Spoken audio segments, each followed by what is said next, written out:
and welcome you to Tropicana Field in St. Petersburg. After last night's compelling victory for the Rays over the Texas Rangers, the fans gathered for Game 2. It will be the Tampa Bay Rays and the Texas Rangers.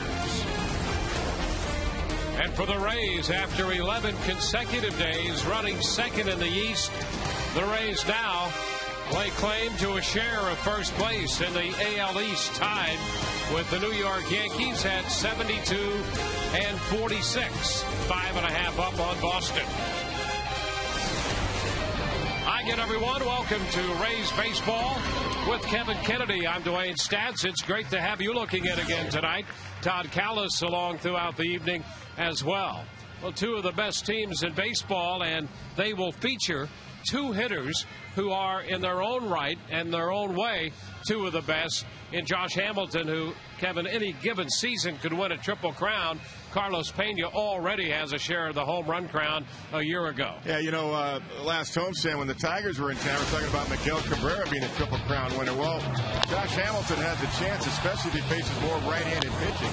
Look at these numbers: 411, 20 home runs, 63 RBIs, slugging percentage well over 700 against right-handed pitching this season. So no wonder he wanted in the lineup tonight. Take nothing away from Matt Garza and his great stuff, but Josh did not want a day off, so he is DHing and in the lineup. For Carlos Pena, good to have him back. Last 15 games, 283 with 5 home runs, 15 RBIs to go with that, and his slugging percentage over 600. And no greater reason why he's hitting better the last 15 games and going the other way. And he did that last night for the game-winning RBI single to left center field off of Cliff Lee. Great to have his presence back, both in the dugout, on the field, definitely at the plate, hitting behind Evan Longoria. Yeah, and last night, a great matchup on the mound of two lefties. Well, tonight, two right-handers will square off, and the Rays will send Matt Garza to the mound. Matt of no-hit fame in with a record of 11-7. Garza making his 24th start of the year. And Tommy Hunter, young right-hander, he's just 24 years old, got a late start to the season. In fact, his first start of the year came against the Rays about a month or better into the season. He is 9-1, making his 14th start this year. Well, defense has been such a big part of the Rays' success story this year, right from the first game of the season and through last night. And when we come back, we'll have a closer look at playing the game the Rays' way. That defense propelled them to last night's victory over the Texas Rangers.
Welcome back to Tropicana Field. Joe Madden getting ready for The second game of this three-game series between the Rays and the Rangers. Joe was still raving today about Jason Bartlett's plays last night. He said, that's how we play the game. That is who we are. What were we talking about? Well, Bartlett got the job done both on the base paths and on the field defensively. Jason Bartlett in last night's game. Here's Joe. Throughout all that good stuff tonight, the one thing I really want to point out is Jason Bartlett's hitting first base, second base. To me, that was the biggest event tonight for us to win that baseball game. He made a great play going to his left on the double play from Vladimir, which really curtailed that inning a bit. But to have the wherewithal, the mental wherewithal to hustle on that play and beat the force was huge. And I can't state that enough. That's what we're about. That's what I want us to be about. He's been that ball player since he's been here. You can talk about the hits, you can talk about the pitch, you can talk about whatever you want, but just that one running play wins that game.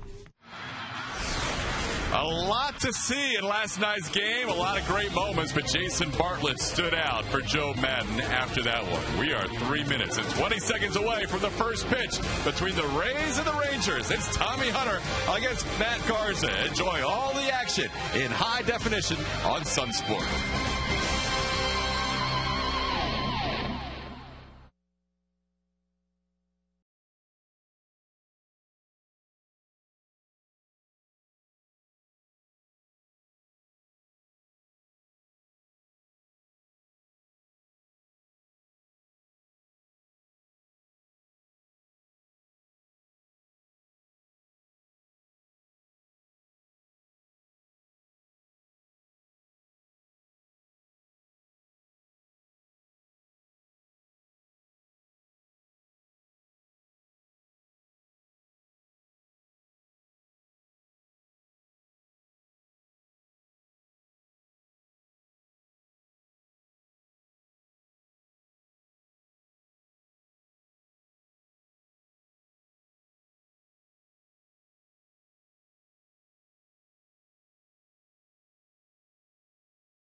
On Sun Sports, presented in beautiful HD by H.H. Gregg. And behold, the bullpen makes an entrance. The Rays in their plaid. That's going to be the travel theme for this coming road trip. And they just donned the new jackets today. Now that is fashion. I thought it was a new concert pregame before the game. I thought they were going to sing the anthem or something. From that, we go to the Texas Ranger lineup. Elvis Andrus will lead it off at short, followed by Julio Bourbon, Josh Hamilton, the DH, and Vladimir Guerrero in right hits cleanup. David Murphy, then Jorge Cantu at third tonight. Vinty Molina catches again. Mitch Moreland is at first, and Andres Blanco hits ninth and plays second base. Ranger lineup faces Matt Garza, who comes in 23 starts, 3 complete games. He comes in at 11-7 and a 3.92 earned run average overall, a 240 batting average against in his 149 and 1/3 innings. And he has been throwing more strikes lately. He's only got 45 walks and 114 strikeouts to go with it. The defense behind Matt this evening from left to right, Carl Crawford, B.J. Upton, and Matt Joyce. In the outfield and around the infield left to right, Evan Longoria, Jason Bartlett, Ben Zobrist, and Carlos Pena and John Jaso doing the game calling behind the plate. So Joe Madden's travel idea, a sneak preview of all of that. Of course, our Todd Callis also very instrumental in the selection of the fabric. Good colors. We'll have more and more on that, I'm sure, as the days go by. Meanwhile, down to business. Texas has the shortstop Elvis Andrus in the batter's box. The Rays have Matt Garza all set to go to work, and we are ready for the first pitch. Here it is. It's a little bit high. 1 ball, no strikes. 72. Perfectly comfortable degrees here at Tropicana Field.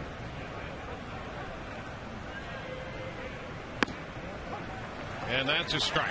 It's 1-1. Andrus hitting .276 on the year. He had a couple of hits and 2 walks in last night's game.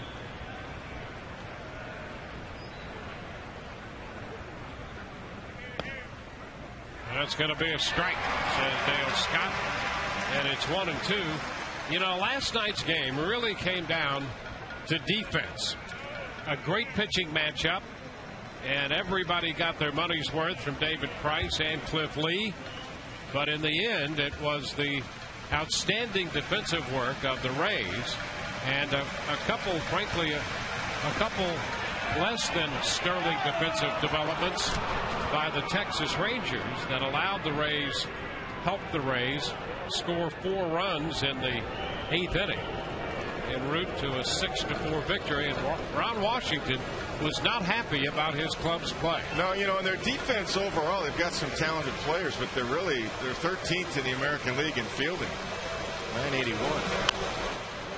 Andrus fouls one away, so the count's still 2-2. And you just saw a shot of Michael Young talking to Ron Washington. Michael was out with that stiff neck. Came out of the game last night. So he's not back in the lineup. Jorge Cantu playing third base again tonight. Ron wasn't happy that Cantu couldn't get to a ball that Jason Bartlett hit to his left in that 8th inning last night. Andrus, did he go? Yes, he did. That's Jerry Meals down at first, and he says he went around, tried to check, and that's out number 1. Well, we touched on Matt Garza going to have to use his secondary pitches more early tonight, and he did. Back-to-back sliders on check swings. One time it wasn't called, this time it was. Good pitch, great depth on that slider. Great movement down and away. He went by plenty. He absolutely went by plenty. Jerry Meals right on the money with that call. Now here's Bourbon, the center fielder.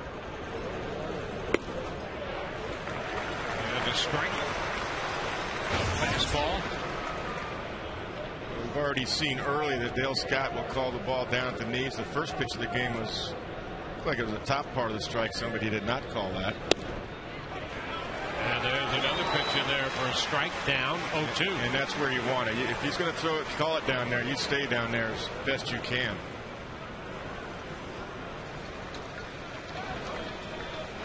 Kind of see what kind of a zone the umpire has, home plate umpire has early in the game. And a swing and a miss. That time he went up with a fastball and got him to go for it. Back-to-back strikeouts here to start this game. Yeah, love it when they go up the ladder when they're going for that punch out. Just very tough to catch up, but that's with intent right there, going above the hands of Bourbon. Great execution. You can see the swing right underneath that good fastball. Yeah, that's a great shot. Courtesy of Foxball right there. Now here's Josh Hamilton in the lineup as the designated hitter. This one is outside, and as you referenced in the opening comments, Kevin, here's Hamilton leading the league in hitting at .362 and .411 against right-handed pitching. It's outside. By the way, in the top of the first in New York, Austin Jackson has hit a leadoff home run on CC Sabathia, and the Tigers break out in front 1-0. It's that time of year where you really do have to scoreboard watch. pitch is fouled out of play. 2-1. Kind of a fun added dimension when you get into August. Yeah, definitely. Playing these meaningful games. Think about Ted Williams hitting 406 for a whole season. That's a strike. 2-2. Good off speed right there. Nice pitch. Here's Josh Hamilton doing it for a whole season against right-handers. But how about Ted Williams just doing it, period, for a whole season?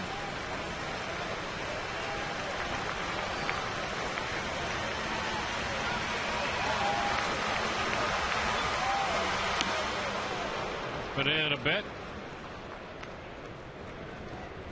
So it's a full count now to Hamilton. Tried to stand him up right there. Staying away, and then let's just stand him up. See if we can get a chase. Or at least give him something to think about. And a little piece of that one foul.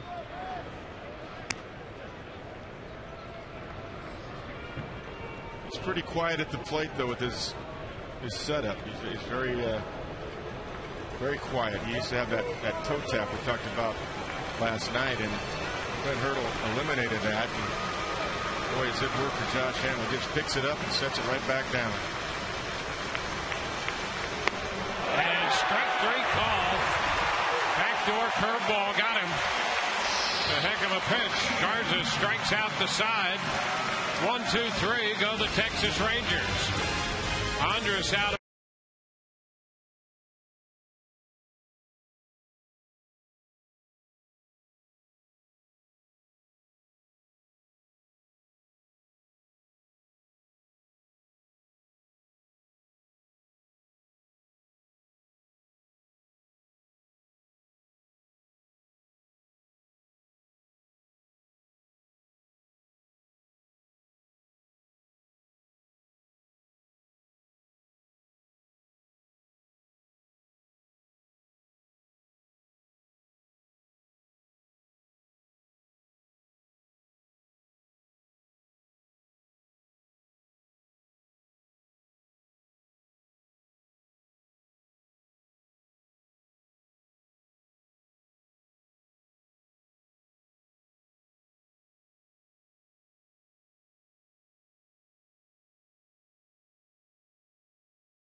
One. They'll be facing Tommy Hunter, the right-hander, and John Jaso, the left-handed hitting catcher, leads off, followed by Ben Zobrist and Carl Crawford. Evan Longoria, Carlos Pena, and Matt Joyce down the middle. Dan Johnson, the DH, followed by B.J. Upton, and then Jason Bartlett at shortstop hitting ninth. Big, strong right-hander Tommy Hunter on the mound. 13 starts. The one complete game with his 9-run record was against the Rays back on the 5th of June. His first start back up in the big leagues after injury. And he went a complete game through 117 pitches. Shutting the Rays down. So here's Jason. First pitch is a fastball in there for a strike. Yeah, he had coming out of spring training, an oblique strain. Right. And so he had to come back and then was assigned to the minor leagues to pitch his way back into shape. Ground ball and a diving stop by Moreland at first. And the toss to Hunter, covering the bag in time. And that's an outstanding play by Moreland on the ball that Jaso hit. Yeah, Mitch Moreland plays a little bit of first. He plays some right field, and he got tested right away, and he showed good instincts. Crossover and a dive right there. Crossover step, dives, and a nice feed over there to Tommy Hunter, covering.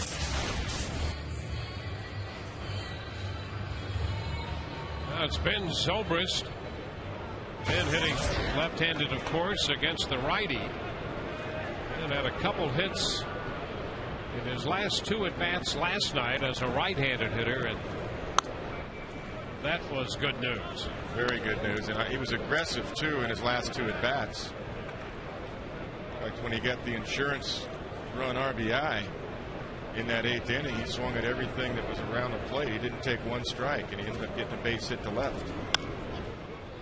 2-0. The Rays were more aggressive early last night because they were facing Cliff Lee, a guy who, as we know, throws nothing but strikes. And he did strike out 10 men last night. But the Rays ready to hit as soon as they stepped in. They were, and one of the big hits was Willie Ibar. It was a changeup, probably about 4 inches off the outside corner with 2 strikes, but he took a swing at it. He dropped a big 2-run single into right field. And ball 4. Well, Zobrist has had such a great eye going, even when he hasn't been collecting a lot of hits. And he draws a walk now. Yeah, and those were down. There's no doubt about that. Defensively behind Tommy Hunter is David Murphy in left, Julio Bourbon in center, and Vladimir Guerrero gets a start in right field. Around the infield, left to right, Jorge Cantu, Elvis Andrus, Andres Blanco, and Mitch Moreland. And behind the plate is Benji Molina. You know, they say all the way back in Little League that a walk is as good as a hit. And for Zobrist, going all these walks has kept his on-base percentage over 360 at a time when he's hitting in the 250s overall. I think it's as good as a hit when you're hitting in the top of the order and you're trying to set it up for the 3, 4, and 5 hitters. I think when you're in a run scoring position, hitting 5th or 6th or 4th, I think you got to swing the bat. Yeah, that's when you expand that zone a little exactly. bit. And Ben in the second spot here tonight draws the walk, and you know he was hitting down in the lineup last night. Picked up a couple of hits, including an RBI. Yeah, and he did. He had a different approach. That's a great percentage right there. 88%, 22 of 25 in steals. And this one will get by Molina, and down to second base goes Zobrist.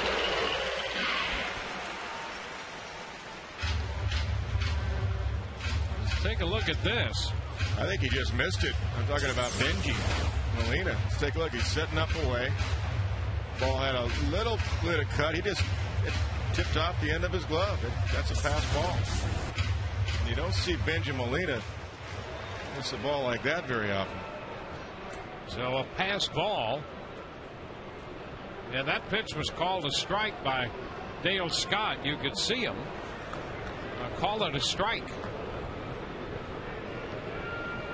We'll say this, catchers try to catch it in the palm of their glove, not at the end of their glove there. And a long shot up the right side, foul. So that's going to be out of play. You don't try to catch a ball in the webbing because pitchers have so much movement. That ball got him on the webbing a little bit, ticked right off his glove. No balls, 2 strikes still.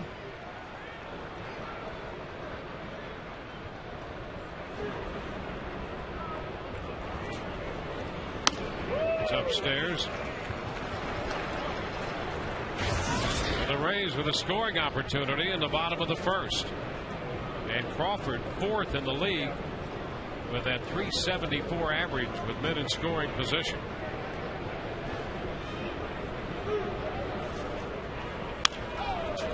Bounding ball foul to George Hendrick, who makes the pickup.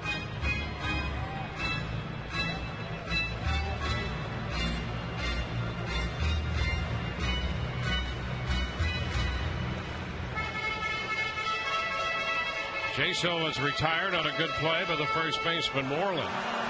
Zobrist walk, moved into scoring position on the pass ball.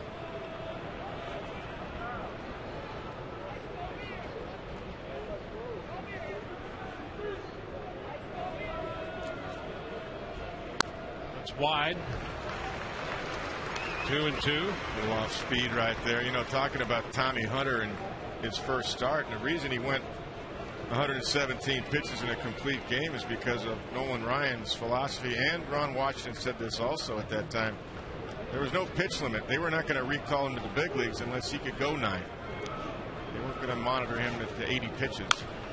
And you know, that was a day in Arlington in early June when the temperature was 98. Yeah, and you bet. And they were saying that it was maybe on the field over 100. I remember. That's right. Worked that game, and it was very hot. And I thought the same thing. I thought, geez, they got to probably shut him down after 6. And talked to Nolan during the game and Ron Washington during the game. Nope, no pitch limit.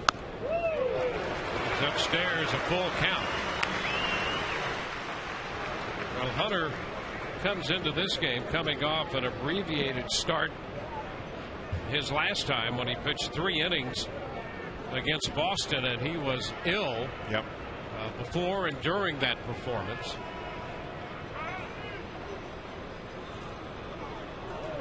And a look back to second.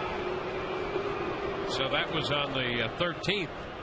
And because he pitched just 3 innings and made just 50 pitches, he's back a day early on short rest right here. And Rich Harden, of course, went on the DL. He was supposed to pitch tonight. Rich Harden just hasn't been right all season long. Crawford, who got down 0-2, has a full count right now. And he hits a high fly ball back into right field. Back goes Guerrero to the track, to the wall, over his head. Extra bases coming. Zovers will score, and Crawford goes into third with a stand-up triple. Rays take a 1-0 lead on the triple by Carl Crawford. That's a nice at bat by Carl Crawford. Look at this pitch. Backdoor breaking ball off the outside corner. Could have been called a strike. If he took it, it says, according to Fox Tracks, it was a ball. But that's what I love about Carl. I say it almost every night. He will expand his own zone. If it's hittable and he can reach it, he's swinging the bat. And that's his 100th career triple. Dale Scott got the baseball and will throw that into the dugout, as Carl Crawford has picked up his 100th career triple here in the first inning tonight. A great at bat. Yeah, he got down 0-2, and on the 9th pitch of that at bat, triples. Here's Longoria, and he shoots one deep. Back into the corner in the deepest part of the park in center field. Longoria's around second, on his way to third. He is in there with a triple. And the Rays lead 2-0. Longoria on the very next pitch teed off, hit it into that corner in center field, a little triangle out there into the deepest part of the yard. Well, you know, Ben Zobrist hitting at the top of the order here in the second spot tonight did his job by working the count, and then the run producers did their job by swinging the bat. First pitch right there in his wheelhouse. What a pretty swing right there. That's a bullet. And Evan was thinking 3 right away. Watching him run, he was thinking 3 as soon as he hit the gap. And he gets in there easily.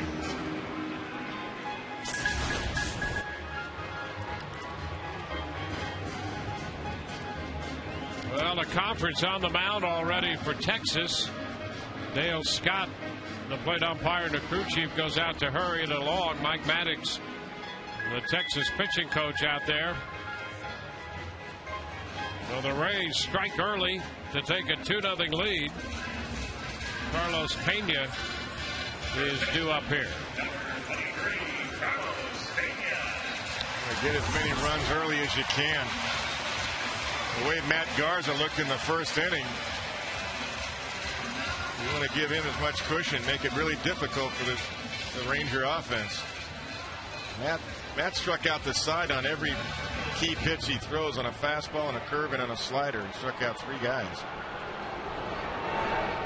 So here's Pena, infield in, and the pitch is a strike down around the knees. Carlos delivered a key base hit A line single into center in the 8th inning last night off a fastball that broke the tie and gave the Rays a 5-4 lead en route to their 6-4 win. Right, and he hit that first pitch off of Cliff Lee in that 8th inning and got that lead run in. Now he's behind in the count, missed the breaking ball.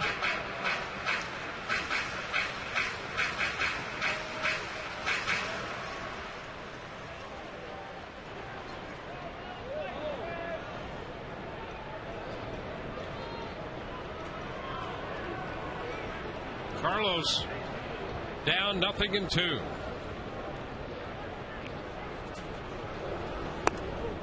And he takes this one a little low. Pena had a 2-home run game off Tommy Hunter last year in August.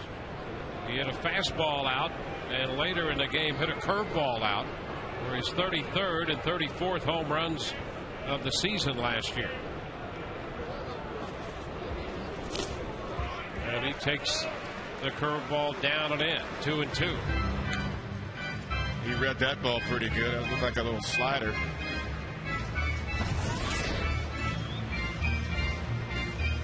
Throw an occasional slider. He's got a pretty good overhand curveball. Nice block by Benji Molina. Save the run. He's going right back to it. Looks like a slider again coming. Now the 2-2. And it's up the left side, foul down toward the bullpen. Take a look at those home runs he hit in August of 09. Came here at the Trop, a fastball and then a breaking ball out to right center field. Yeah, first 2 times up in that game. And you know, looking at that highlight, I think that first one was a fastball that had a little cut action to it, and I believe that was what the last pitch was to Carlos. Hunter through. And now full count.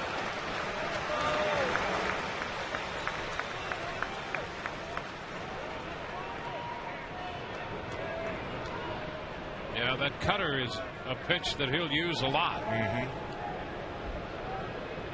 Well, Benji put the 3 down, but it had cut action as a 90 fastball. So his normal fastball is 93 or so.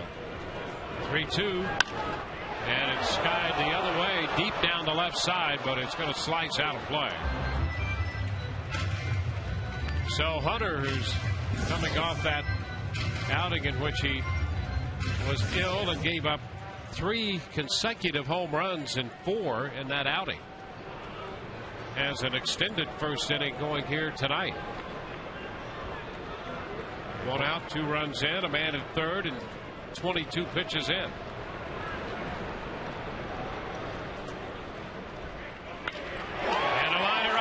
Side, that's going to be in there. Headed back into the corner.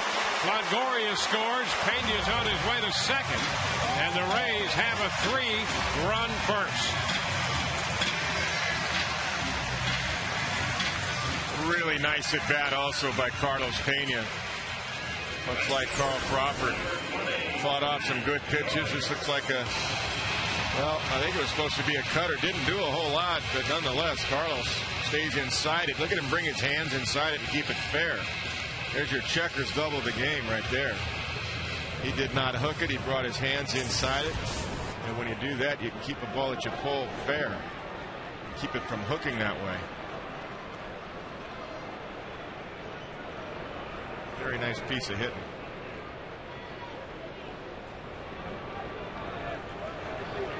So now Pena at second for Joyce. What a difference with Carlos back already. Joyce comes out swinging and fouls it away. Strike 1.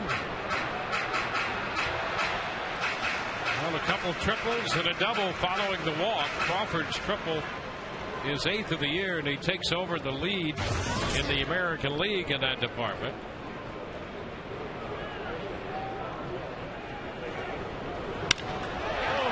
Fly ball back to left. Murphy back, not yet to the track. Makes the catch and a tag, but no attempt to advance by Pena. As Joyce hit it a long way into left, right near the track. He did. He didn't miss that by much. He hit that very well. He just got underneath it. He was right on that pitch. Now Dan Johnson. Johnson, the DH. He's been walking a lot. You see that on base percentage, but he's just 3 for 27. And interestingly enough, just 1 for 21 against right-handed pitching. Here's where he's got to be a run producer. Right-hander on deck is B.J. Upton. And he gets a breaking ball for a strike. Here's where, sure, a walk is fine, but he's up there to swing the bat. He should be. He just took a hanging breaking ball right there.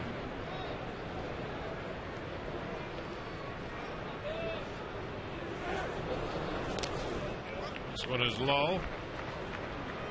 Breaking pitch, and it's 1-1.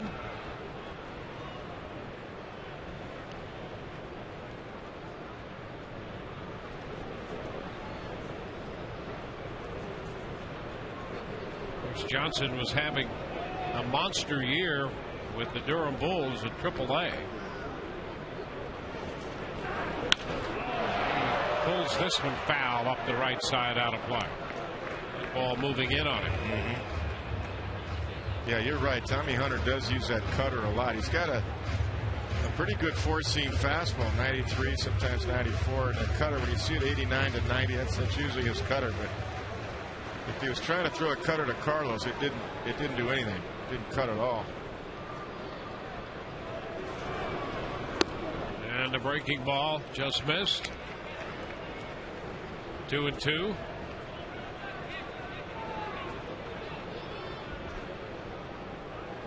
Hunter 9-1 on the year coming into this. His 14th start. And another breaking ball, and he missed with that one.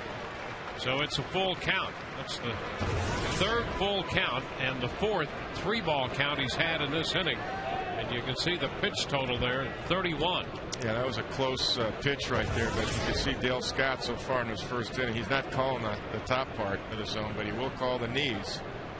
You got to be protecting at the knees here. 3-2, and it's outside. He missed with a fastball. So another walk drawn by Johnson. We get B.J. Upton up there.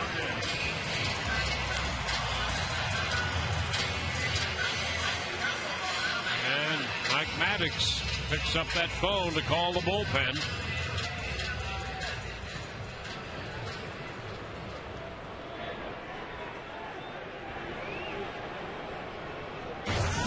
Upton hitting .238 with 10 home runs and 42 runs batted in. It's 2 out of 8 in his career against Hunter. Rays trying to add to this 3-run advantage. BJ takes it inside. You know, the batting average for BJ isn't where he wants it to be, but he's got 30 doubles and 3 triples. Could make a little bit more contact. He's be dangerous. It's inside, 2-0. He's second in the league in strikeouts right now with 113. If he could cut that down, he would be. It's Matt Harrison in the bullpen. BJ ahead in the count, 2-0. He lifts it up the right side, foul. That's going to slice out of play. It's 2-1. Well, when he centers the ball well, I mean, the ball does jump off his bat. 10 home runs, 30 doubles, and 3 triples, and comes in hitting .238. Well, we've seen him when he's direct to the ball. You're right. The ball will fly off his bat. He gets good backspin. But it's getting there in the first place. Right. 2 balls, 1 strike.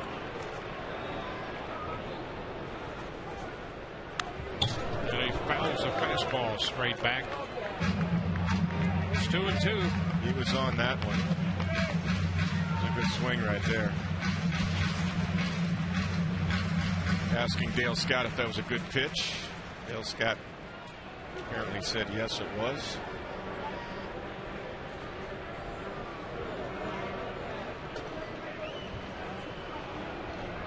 2 men on, 2-2 the count. And Upton taps it to third. That's a foul ball. Cantu picked it up and stepped on the bag, but the ball was in foul territory. The count still 2-2 to B.J. Upton.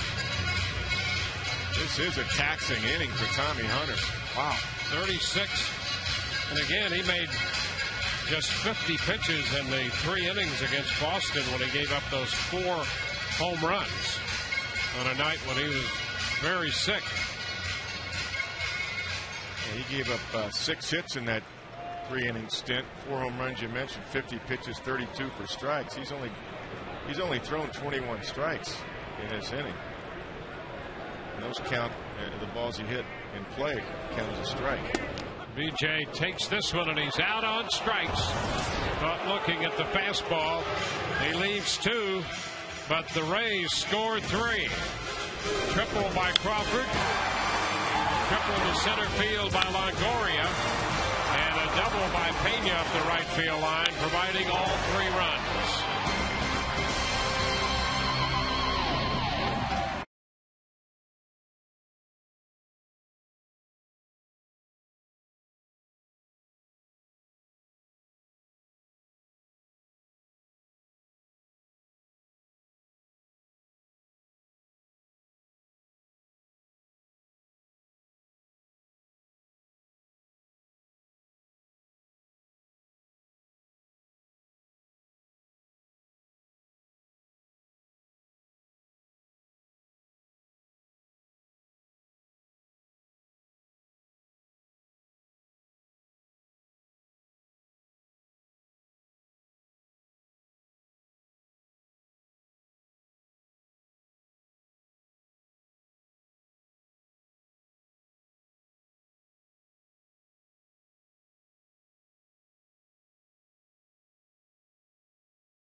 You can start your weekend at Friday Fest, presented by Captain Morgan. Friday the 27th, the Rays take on the Red Sox, and the first 10,000 ladies receive a Matt Garza collectible T-shirt presented by the St. Petersburg Times. Visit RaysBaseball.com right now to get your tickets.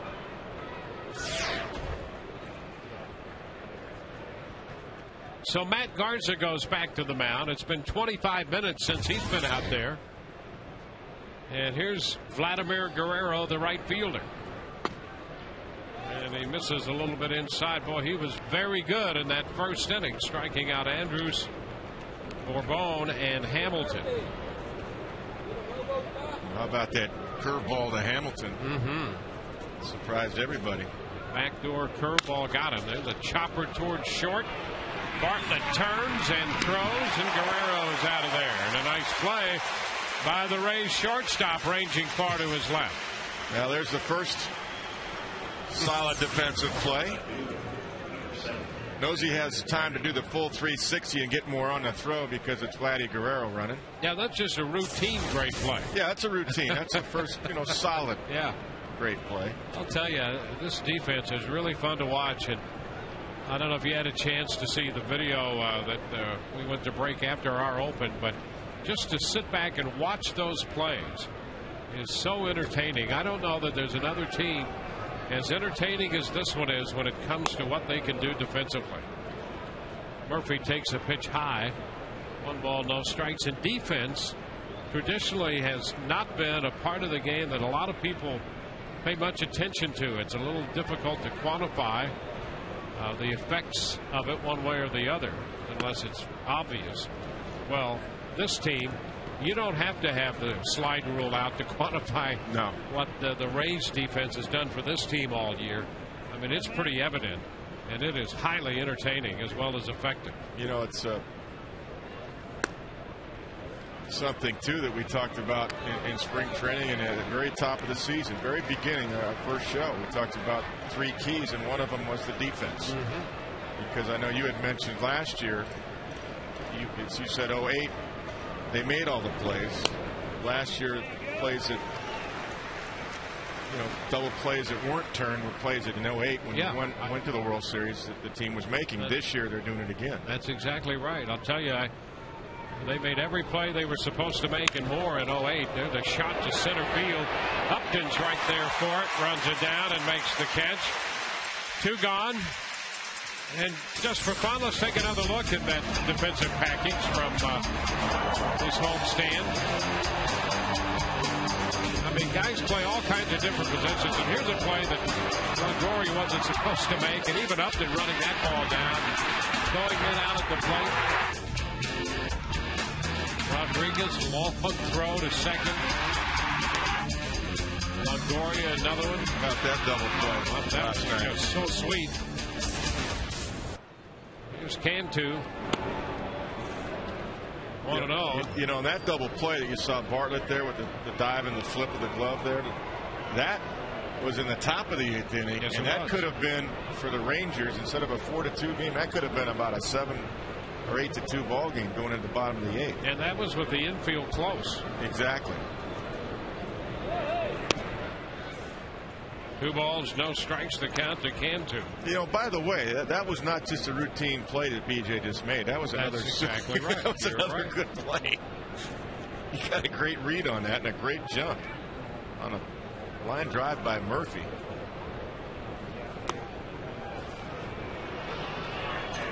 3-0 the count to Cantu.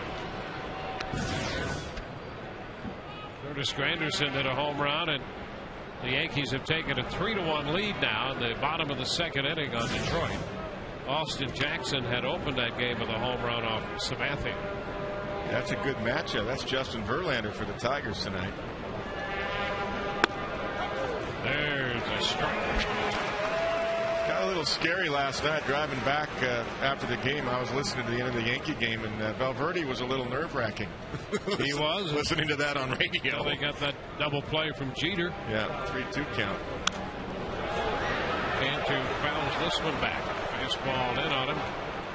Valverde was walking everybody there in the 9th inning. Jimmy Leland brought him in for a 4-out save, but he did get the job done. The Rays are tied with the best record in baseball. Cantu's before and after right there with the trade.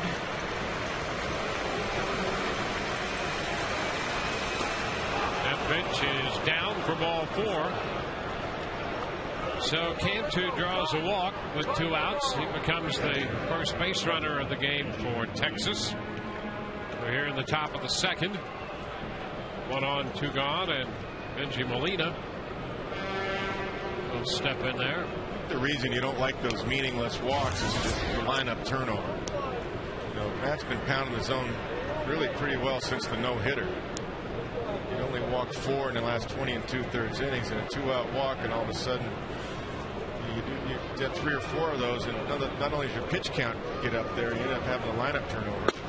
Yeah, it just means that you're that much closer to facing Josh Hamilton more time than you really need to. That's where I'm going. That's it. That's right. And I'll tell you, those guys get their 5th at bat, they end up seem always to come up there in the top of the 9th inning, game on the line. 0-1 to Molina. It's a foul ball. 0-2. Plus, you don't mind having a guy like Molina leading off an inning too, because he can't run.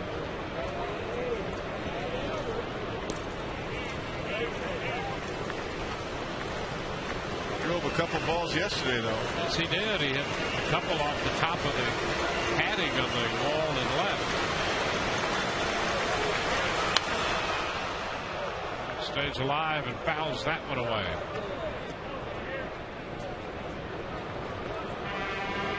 We mentioned the Rays tied with New York. Texas now with an 8-game lead over the Angels. 10 over Oakland. Play Boston tonight. The Angels.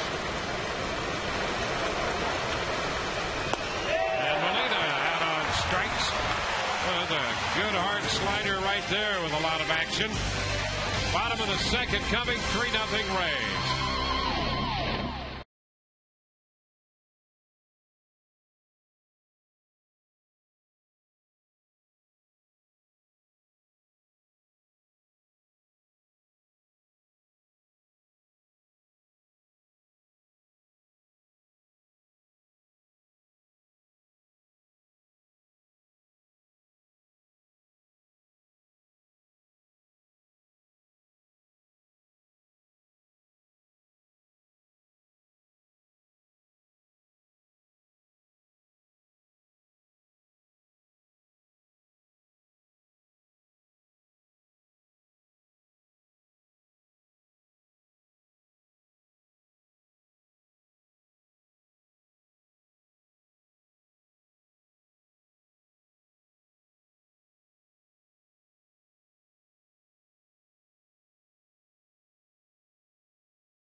Moving forward by Publix, where shopping is a pleasure. By Scott, the Money Superstore. And by Checkers, a little place, big taste.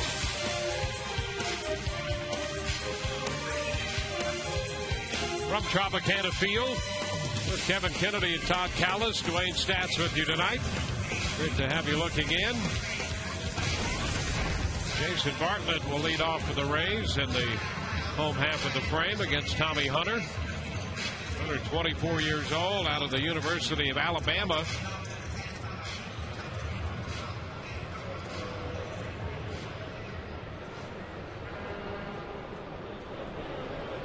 And Bartlett settles in there.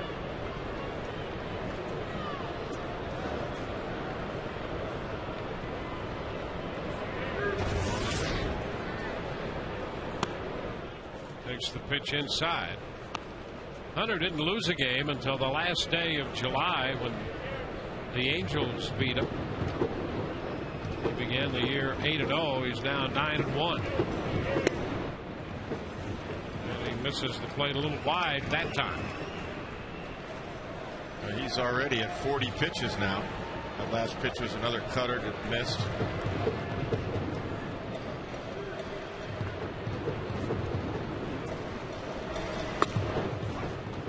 Takes a strike.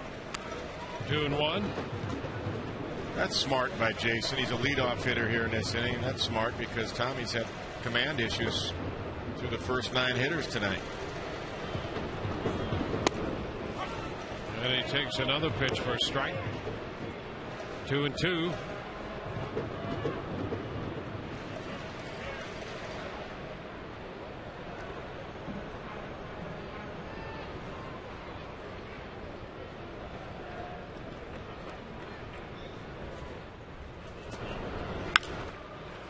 Skied out of play up the right side. Hunter in that start against Boston, his last start Friday, gave up those 4 home runs. Jed Lowry hit 1 in the 3rd, and then Ortiz, Beltre, and Drew did 3 straight home runs the next inning. Fly ball lifted into left, and Murphy makes the catch. 1 away. Reminder in tonight's game and all season, Tires Plus donates $100 to the Pediatric Cancer Foundation for every Tampa Bay Rays home run televised on Sun Sports and Fox Sports Florida.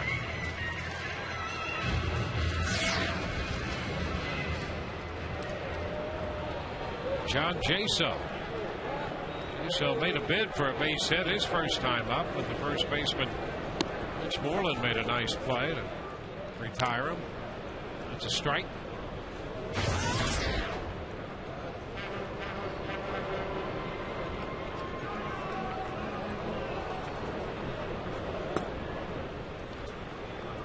One and one.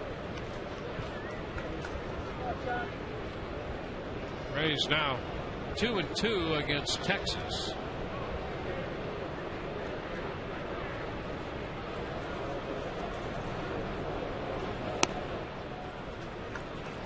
Two balls and a strike.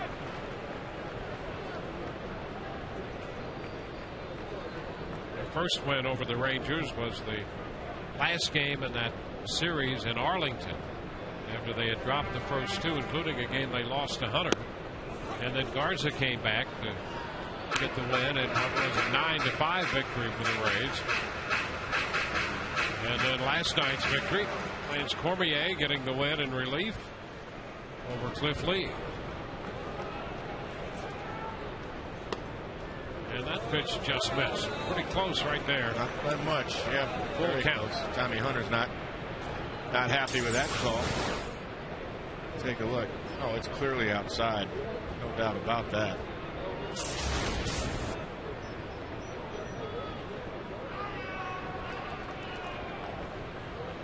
Three-two. And he got that one over. Came back with a curveball again and strikes him out. 2 up, 2 down. Doubled up on the backdoor curve. That looked like it went around it too. Must have bit the corner a little bit earlier. Started out away. Just does bite the outside corner. Too close to take though either way. Gonna foul that one off. Now Ben Zobrist, who drew a walk and scored a run his first time. It was his 7th walk on this homestand. Just a couple of innings into the 5th game. 1 ball, no strikes.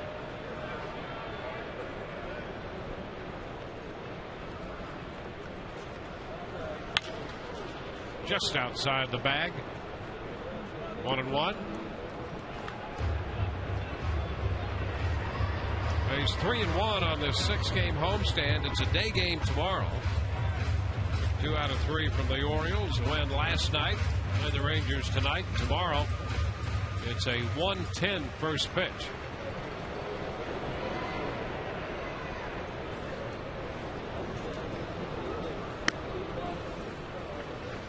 Two balls and a strike.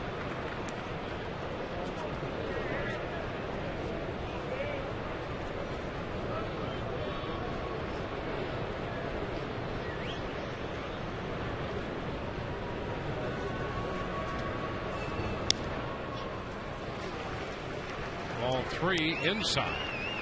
Ball 2 is off speed to change up away, and they're a fastball. Yeah, he's getting a little rotational. Front side's opening up a little too soon. He's missing everywhere. Both sides of the plate.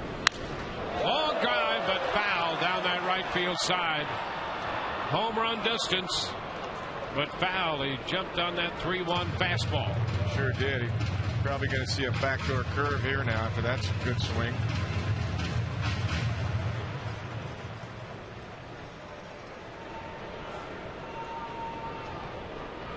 Tommy's been trying to sink some balls away too.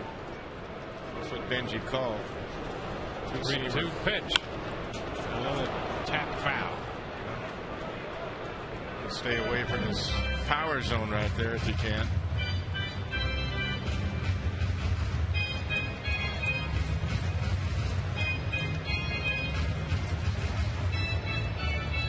Rays scored 3 in the first.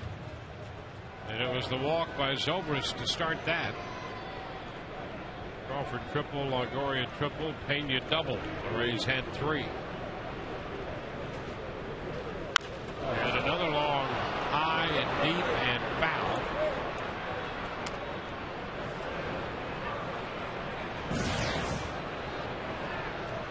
He's extending this at bat much the same way that Crawford did in the first and Pena did in the first. It's up to 57 pitches now. Yeah, it's been taxed pretty heavily. And a liner up the right field side again, and this one foul. They thought they'd come in with the cutter. You know, his cutter's not doing a whole lot. I don't know why they're going to that pitch so much. It's not really cutting at all. And this pitch is, there's not a whole lot of movement right there, and Ben's all over it. So he's hit every pitch Tommy's thrown. However, foul. And he fouls this one. The other way on the fastball. Well, that's up to 9 pitches in this at bat.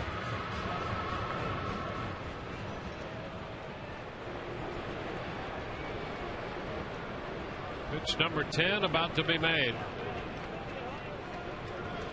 From Hunter to Zobrist. And ball 4. Another walk by Zobrist on the 10th pitch of the at bat. He earned that. That was a great at bat by Ben. Got aggressive when he got the hitter's count. Fouled off a 3-1 pitch, foul ball home run, and just stayed alive with some good swings, and then drew the walk.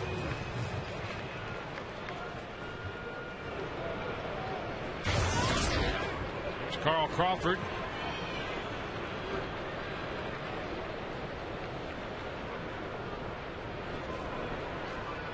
If you look at his pitch count, 60 pitches.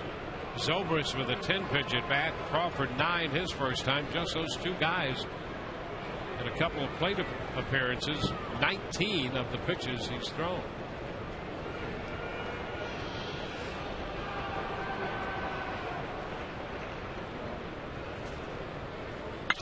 Carl back off the hand of Hunter. Picked up by Cantu, but no chance there. Hunter made a grab at it with his pitching hand, and it deflected to the third base side. That's a base hit for Crawford. Benji Molina setting up way outside. This ball's probably off the outside corner, but Carl probably found a hole up the middle anyway. Andrus might have gotten to it. Not wise to throw your bare hand at that if you're a right-handed pitcher, but that's just reaction. I've seen so many guys do that. That's just your reaction, is to try to knock it down any way you can. It's our good friend Jamie Reed. He was the trainer here for the Rays and now for the Texas Rangers.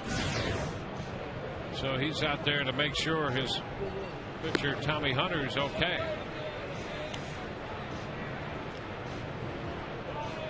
You can tell a guy not to do that, a pitcher, but that's just reaction.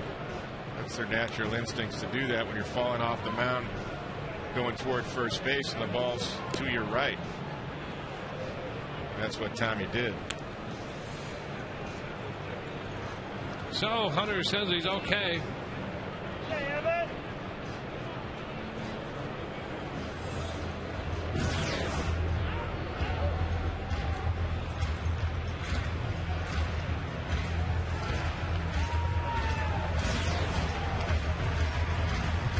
Well, Evan got a fastball first pitch last time, right down the middle. See if he gets a curveball right here, first pitch. Evan Longoria.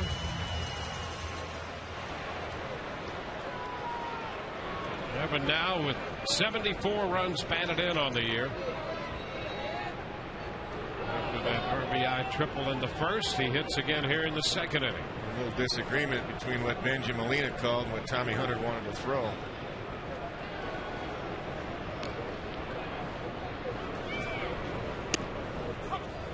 And that's a strike. He starts him with the breaking stuff. Yeah, not a surprise after drilling that first pitch fastball for a triple in the first inning.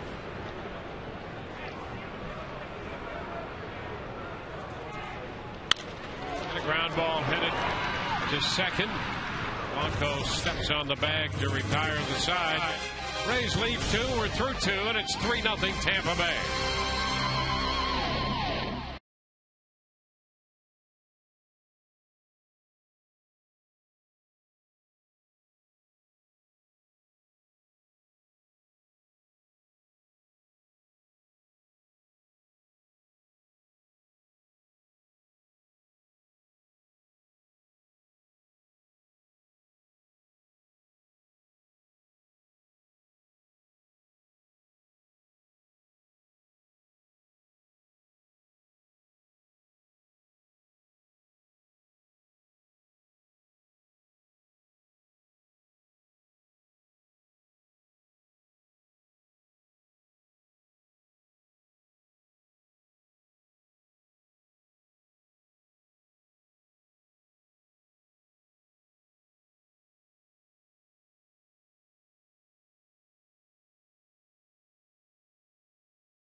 Raymond entertains the crowd heading to the third inning. You guys know all about Joe Maddon's theme trips. Well, the next one's coming up tomorrow when the Rays head to the West Coast. All the players, the coaches, the broadcasters, the guys in the production truck are going to be wearing this Rays brazier. You got a little sneak preview of the fall line earlier tonight with the Rays bullpen guys all heading down there with their brazier on. This is the vision of one Joe Maddon. He came up with the idea months ago. It was implemented by a Tampa-based fashion designer named Julia Alarcon. Her Lealia line is all women's clothing, but she gave it a shot with a men's jacket. And guys, I think it came out pretty well, although right now I kind of feel like we're citing a Ted Baxter line from Caddyshack. But other than that, I think it's a good look. What do you think? Well, Todd, it looks good on you, though. I like that. Oh, there's a strike, and the count is 1-1. I thought that was the 7 Browns crew guys going out there. I'll tell you, how about that? That was quite an entrance by the bullpen, and Todd looks very dapper in that. Yeah, Todd makes it work. You know, I mean, it works for Todd. Yeah, he's a fashion plate guy anyway, and he really makes that work. Although he has directed a few people to their seats since he has donned that jacket. I'm getting a lot to thumbs down, but I'm getting some thumbs up too, guys. All right, I like it. Are you getting any tips? Are they tipping you down there? Easy to grin. Yeah, I'm taking tips. I'm showing people their seats, and if you need any beverages later, please come see me. Yeah. That jacket, I'll go for that. You could make some kind. Let's make a deal.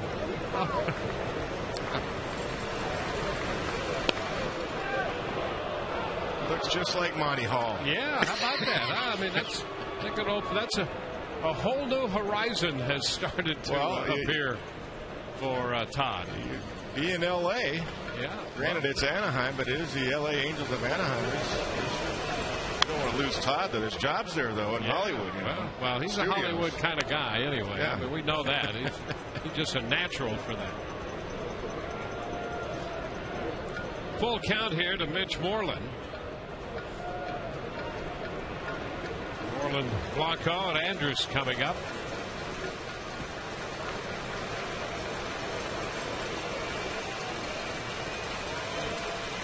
Swing and a miss. He's out of there.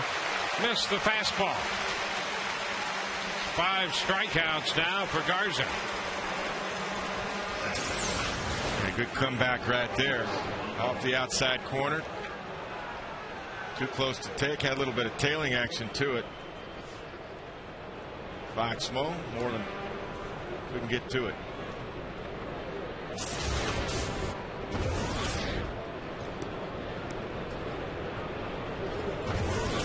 4 of the strikeouts, swinging strikes.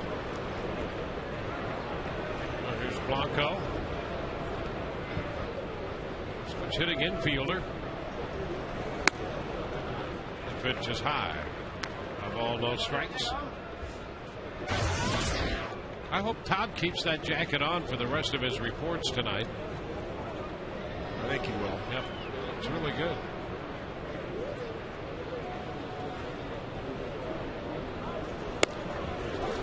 And there is a strike.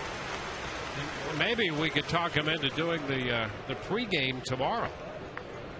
You know who will look really good in that, though? Brian.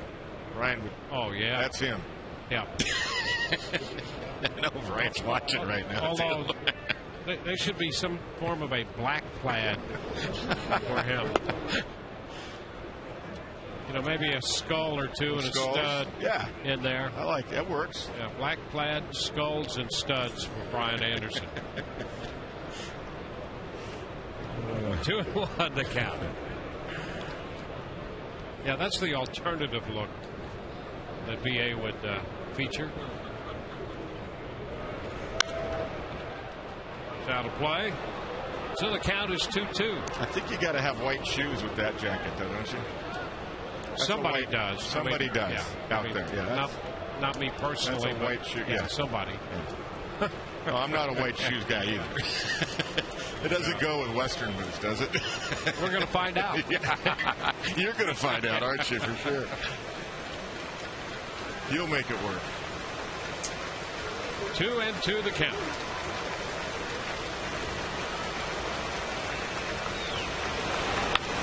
Ground ball through the left side. There's a base hit. The first picked up by Texas. It comes with 1 out in the 3rd. Their number 9 hitter is aboard.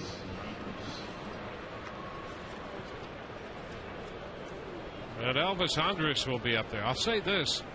Not only do they look good, but it's a quality garment. It is really a quality garment, and they've done a nice job. Nice material. Putting it together.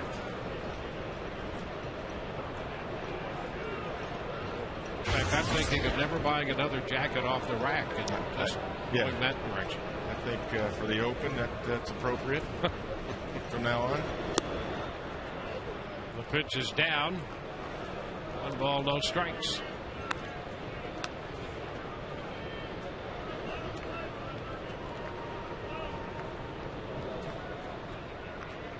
Well, the Rays scored 3 in the first, left a couple men on in the second. Texas stranded a man at first with 2 outs in the second, and now they have a runner at first, 1 out in the 3rd. And Blanco calling time over at first with Jerry Meals squaring something away over there with Meals.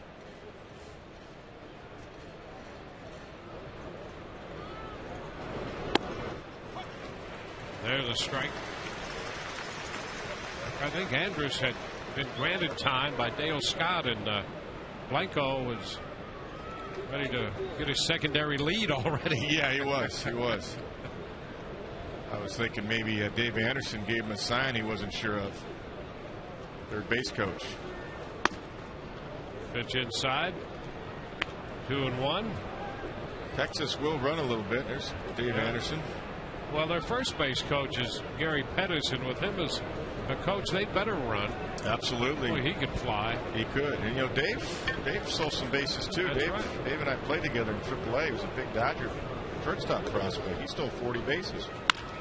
Ground ball toward the middle, and that's going to go through. Upton scoops it in center. A little chopper through the middle for Andrus as Blanco stops at second. 2 men on with 1 out. Yeah, Ben Zobrist had him shaded in the hole to right field. Thinking maybe Andrus couldn't get around on Matt's fastball, and he really didn't, but he found a nice hole. Thought at first maybe Ben would be able to get to that ball, playing double play depth. So Julio Bourbon prepares to step in. 2 on, 1 out.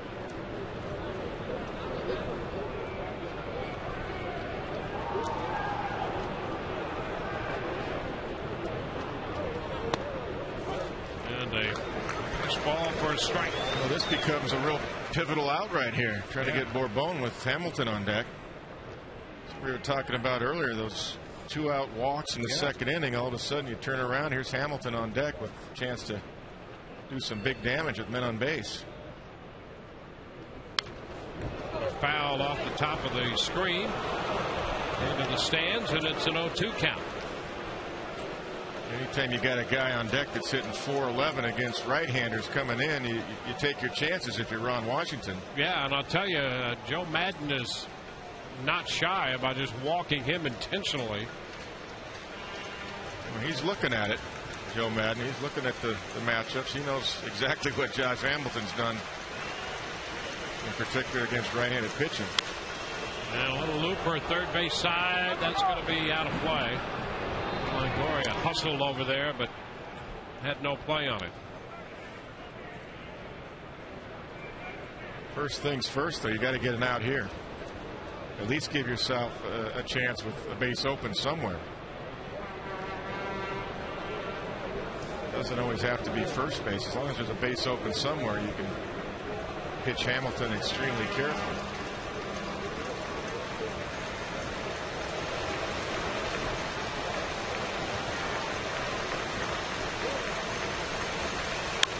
Two and a little pop-up. The infield pop handled by Zobrist. The formality of taking care of Bourbon. That'll be out number 2. So Blanco's at second. Andrus is at first.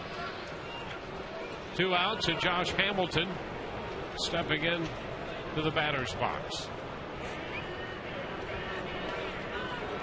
Well, he went 3-2 in the first inning, and Garza then got him with a backdoor curveball.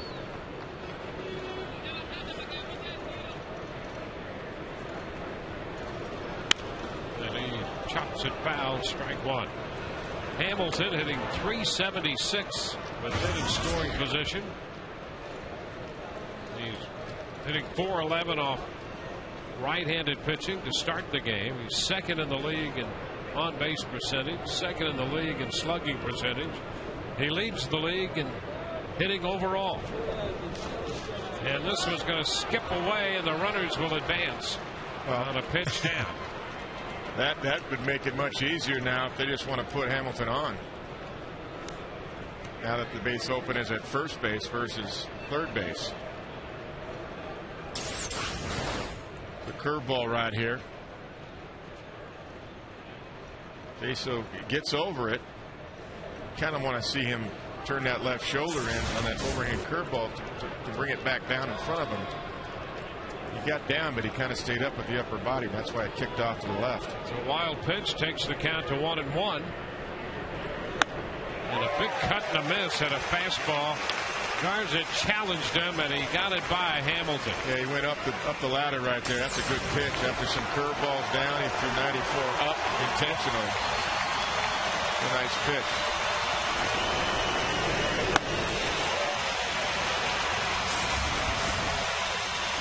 It's a 1-2 count.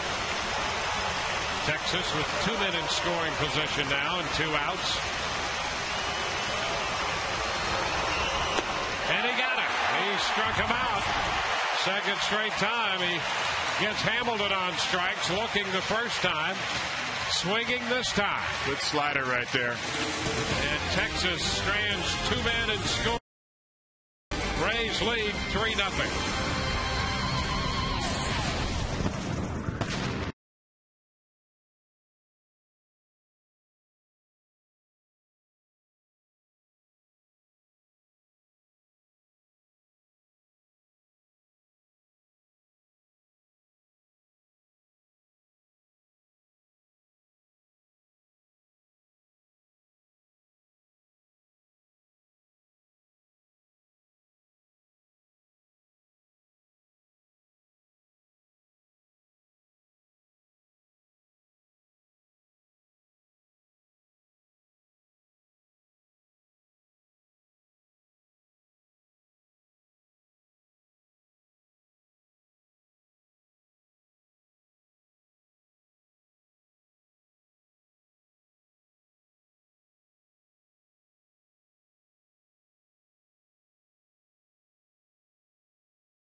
Tonight's poll question brought to you by Autoway. If you need a car, truck, or van, who you're going to call? Autoway. Call 1-800-SHOP-AUTOWAY. What's the biggest surprise in the AL West this year? Texas Rangers in first place. Well, Oakland running third, but that would be a surprise if they finish second. Actually, with their pitching, we thought they might contend. The Angels and Seattle fourth. Text 789-789. First pitch, Carlos Pena takes it up and away. 1 ball and no strikes. Pena, Joyce, and then Johnson. Well, we're going to see some pretty good pitching once again up in Oakland.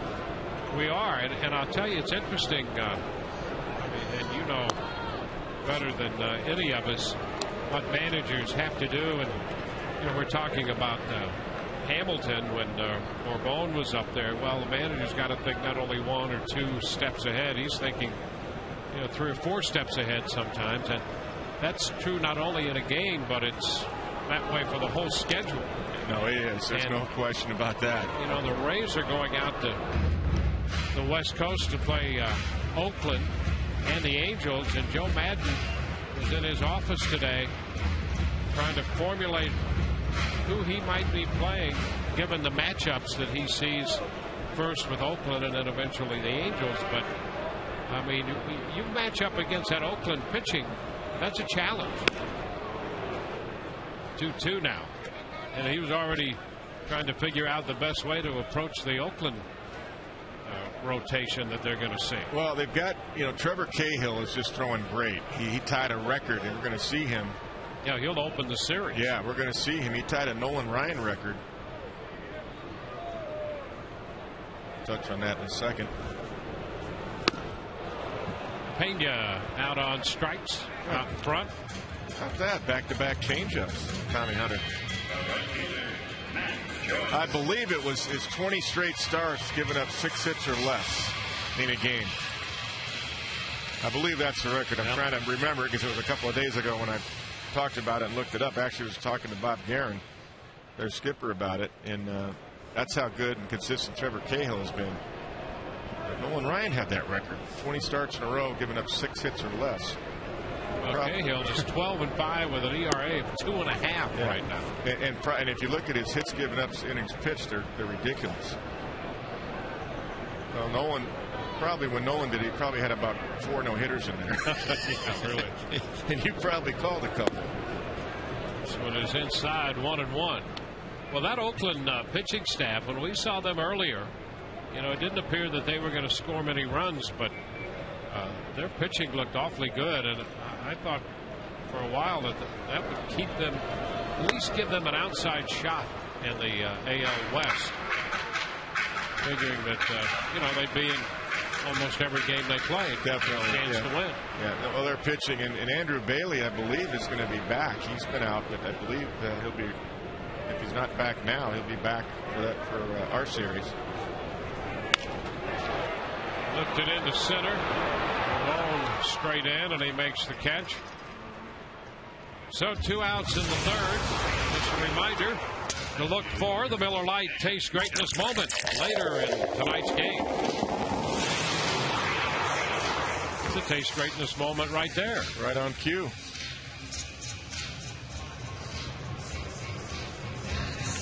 Base is empty for Dan Johnson. Johnson drew another walk in the first inning. Interesting at bat. The side conversation on that, Kevin. He's down there in the 7th spot where I think the Rays would love to see him swing the bat, try to drive in runs with the opportunity there more than draw walks. Well, I thought his last at bat with Pena at second and 2 outs, there were some really close pitches, and yeah, they were balls, but I thought for him, I kind of would like to see him swing the bat, because one was a hanging breaking ball that was there for a strike, and then even the last pitch when he drew the walk, that ball didn't miss by much. And take nothing away from B.J. Upton, but Dan had a chance to expand the zone. And that's why I say when you watch Carl Crawford or Evans, sometimes the run producers, even Carlos Pena, Carlos Pena hit a home run off of Verlander right here last homestand that was probably 4 inches outside, but it was up, and he hit it to dead center field for a home run. So that was my point. I think it's great to work the count, but when you're in a run-producing spot, all the great hitters, the Albert Pujols will do it. All the great ones will expand their own zone a little bit. There's a line drive base hit into right center field. Johnson will make the turn and hold. So Dan has a 2-out base hit. Well, he had such a great year at Durham. He drove in 95 runs there. And you'd really love to see him free himself to the point where the Rays could make a determination if he can drive in runs in the big leagues. And I really think with Pena back, you know, Madden would love to split time with him and Ibar as the DH. And then at times play Johnson at first, and Carlos with that foot needs a day or two. So if he can swing the bat, drive in a run or two, he's got a chance to earn some time in that lineup. Yeah, obviously you don't want to take away his strength, which is tracking the ball and all that, but sometimes your mindset needs to be on a little bit more aggressive side. That was a nice looking swing by Dan right there. Inside to BJ, who struck out his first time up. I'll tell you what that does to a catcher too. When you see a guy that does work the count all the time, and all of a sudden he's swinging at the first pitch, it changes what you get first pitch. The next time you go, oh wait a minute, he's keeping me honest now. I can't just throw him one down the middle here first pitch. He's going to jump on it. So you actually will get better pitches to hit. Foul up the right side. Boston's taken a 5-0 lead on the Angels in the top of the 5th at Fenway Park. Ryan Kalish has hit a grand slam home run in that game. Darnell McDonald also has a home run. And that's why I'm telling you, Dustin Pedroia is back tonight. Yep. Batting second. Well, those guys aren't going away. Nope, they're not. You just can't say, well, they're not going to do it. They are not going away. Pitching for one thing. Starting pitching for sure. And, you know, Beltry's having a huge year. Ortiz, Victor Martinez is healthy. Now Pedroia. So even though Euclid is out, they have plenty of ammunition offensively. J.D. Drew.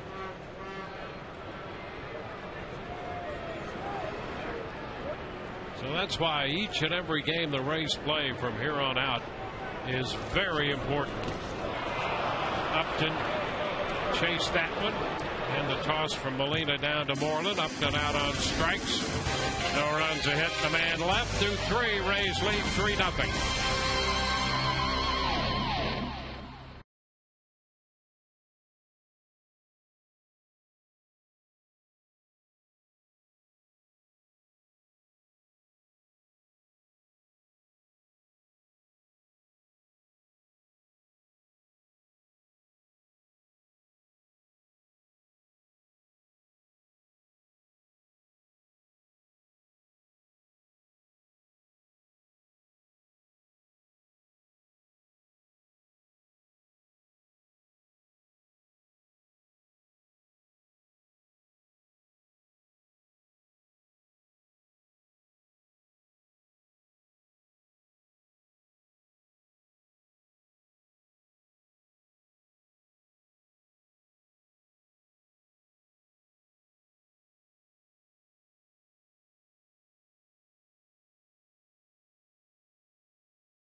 Brought to you tonight by Toyota. Moving forward, And by Geico, 15 minutes could save you 15% on car insurance. Visit us at geico.com or call 1-800-947-AUTO.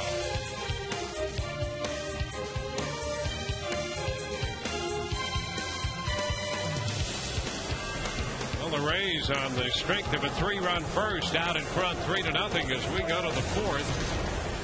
Vladimir Guerrero leads off. Takes a pitch outside. Vladdy's the reason that Joe Madden did not automatically walk Josh Hamilton, and I don't care what you say. I know he's scuffling, but he is a future Hall of Famer. He shoots it toward left center. Crawford there, and he makes the catch. Crawford running a straight line in a bit toward left center field. Made a fine running grab on that one. More outstanding D by the Rays. Yeah, that's 3 tonight already. This ball looks like a sure base hit in the gap, and he closes as well as anybody as far as his first step and his speed. And tracks it right into the glove. Never took his eye off it. Well, we have going away. We've got Bartlett, we've got Upton, we've got Crawford. Yeah, and these are just minor good plays. These aren't the real outstanding ones. Yeah. Here's Murphy, and he takes a breaking ball for a strike. I'll tell you what, as a former manager, I would not take that for granted. We're kidding, of course. These are great plays. These are not easy plays, and I guarantee you, Ron Washington on the other side is getting a good look at why the Rays are tied for first with the best record in baseball. Yeah. Well, it just keeps you there every night. I mean, you get a lead, it helps you keep the lead. You're tied, it helps you stay that way. Well, the thing that Ron was upset about last night wasn't his offense, it wasn't the pitching, it was his defense. He felt his defense cost him the game, and I agree with him last night in the 8th inning. Now, the Rays capitalized with some big hits, but failure defensively created that opportunity for the Rays. 2-2 the count.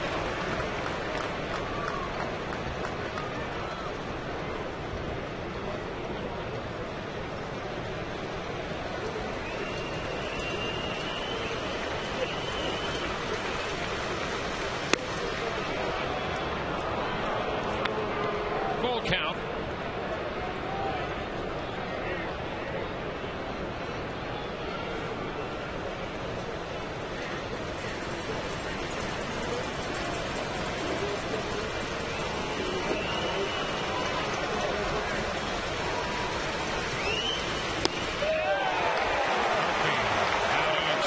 And boy, that pitch just came right in on him and got him.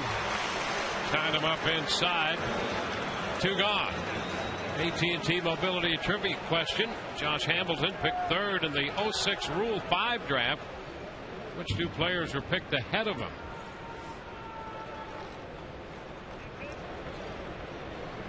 Jorge Cantu.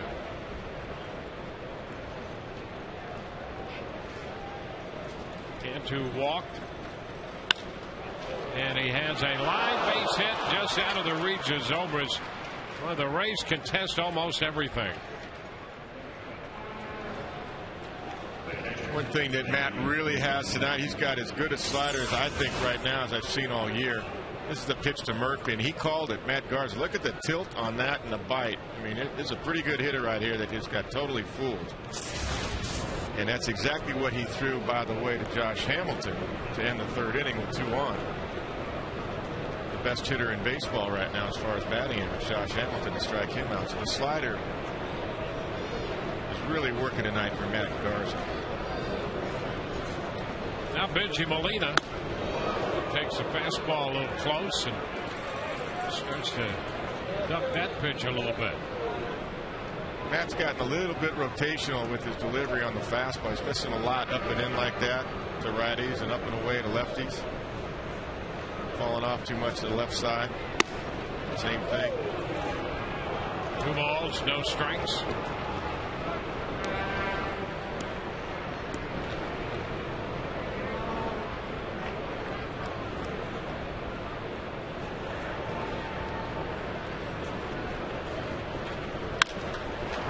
The other way to right. Joyce is there, makes the catch. No runs, 1 hit, 1 left. Bottom of the 4th coming.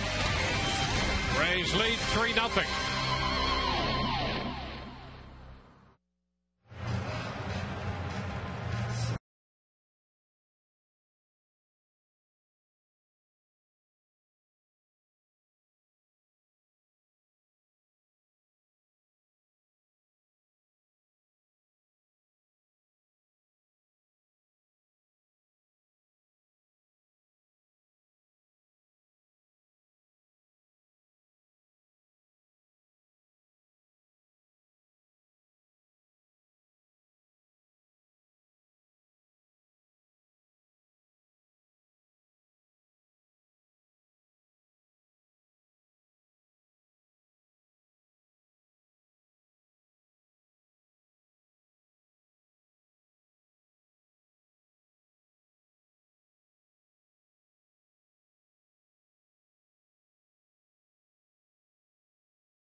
He was 86 years old, and back in that 1951 playoff between the Brooklyn Dodgers and the New York Giants, he hit the shot that was heard around the world.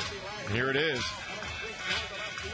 That lifted the Giants over the Brooklyn Dodgers. It broke Brooklyn's hearts and made winners of the New York Giants. And I know you had a chance to talk with him back in the early part of this year on your radio show, and I had the privilege to hear part of that. And he's pretty humble about that. He said, that's the one thing that people remember me for. But, he was an MVP candidate that year. He had over 30 home runs and drove in over 100 runs that year. That's what I told him. I said it wasn't just that home run. Obviously, that's the most famous home run in Major League Baseball history, really, that people remember. Called a shot heard around the world. That was Ralph Branke that came in relief with Don Newcomb. And also, you heard the interview. We replayed it together, listening to it, because I talked to him back in February of this year, late February, and he was humble about it. But he said, I was looking fastball. I kind of knew what was coming. There you go. 1-0 pitch, and this one off the glove of Andrews as he tried to flag it down. That hard hit ball by Bartlett, and he has a base hit. Well, he's swinging better too. That was a nice short, compact swing by Jason. Got a speed guy on now here to start the fourth inning. Tommy Hunter looked like a cutter again. Didn't do a whole lot. Jason's all over it. And with that leadoff single and over 80 pitches here, Hunter's going to head for the exit. Ron Washington out to make the pitching change. Call to the bullpen brought to you by Metro PCS. Metro PCS, wireless for all.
Let's get the answer to our AT&T mobility trivia question. Josh Hamilton picked third in the 06 Rule 5 draft. That was in December of 06.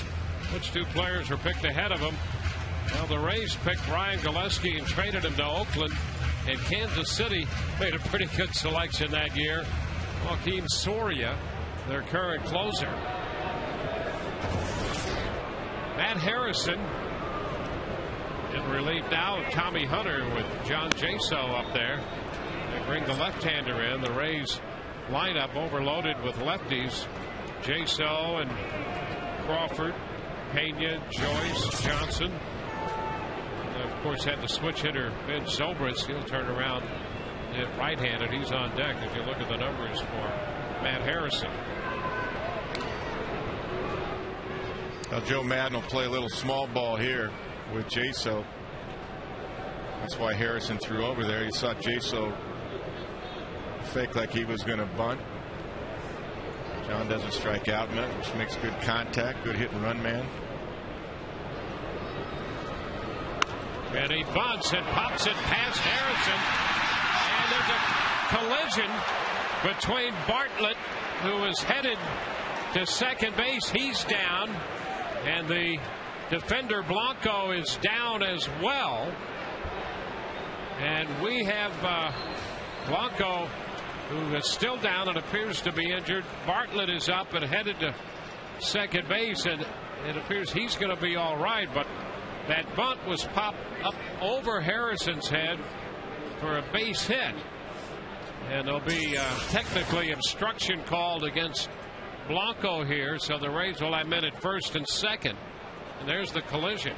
Well, you can see in that shot right there that Blanco was heading toward first base to cover first in case the pitcher fielded it, but then he changed direction, did a beeline toward the ball, and Jason Bartlett didn't see him.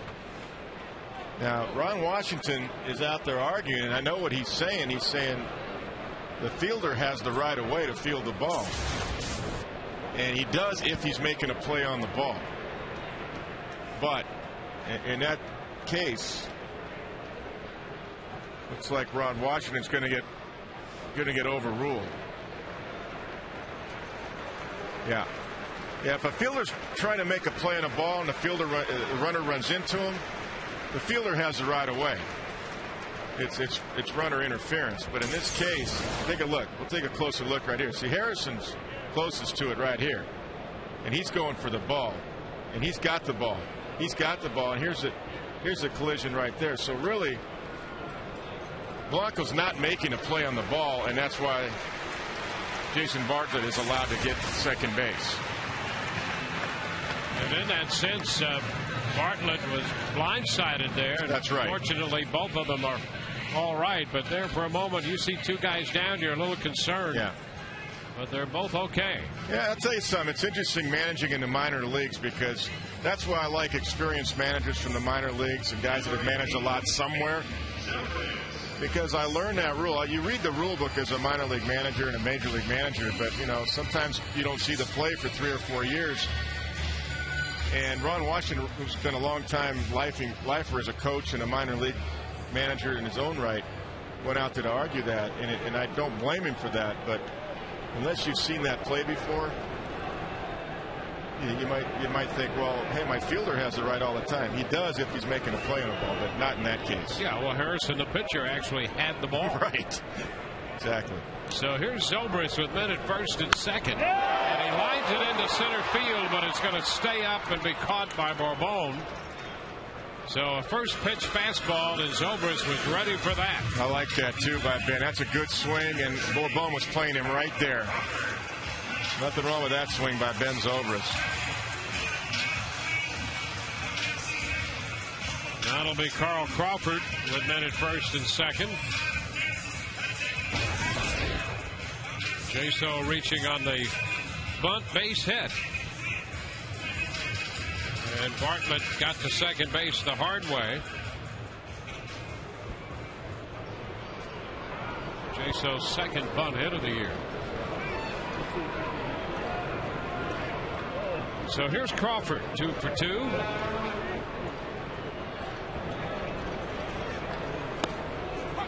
And a fastball is a strike.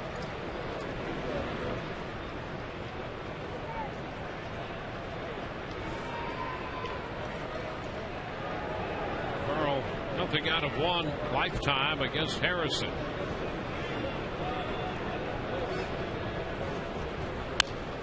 So that's fouled back. 0-2. Good swing. This is when Carl will get in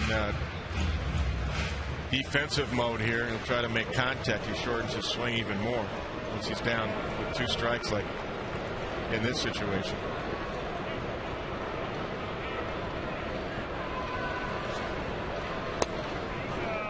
Pitch away. 1 ball, 2 strikes.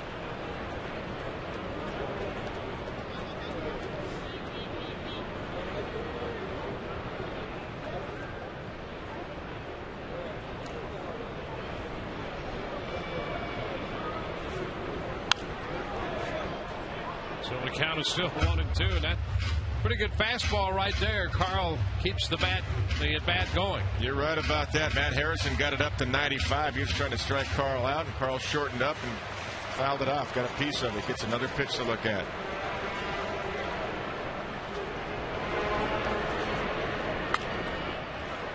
fouls this one.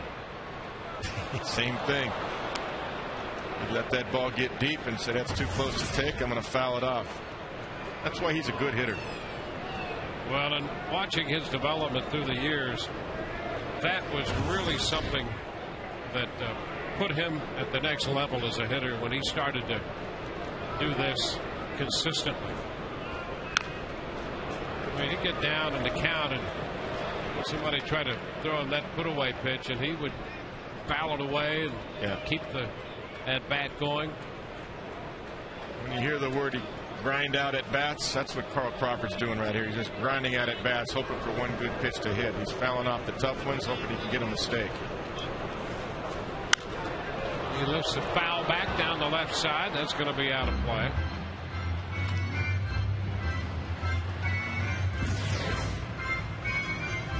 Seven pitch at bat. He had that 9-pitch at bat in the first inning when he eventually tripled. This is 7 pitches and he's down 1-2.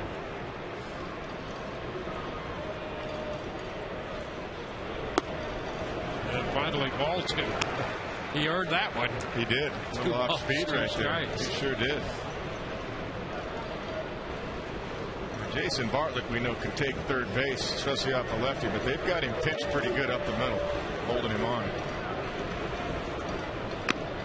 And a foul-tipped strikeout right back into the mid of Benji Molina.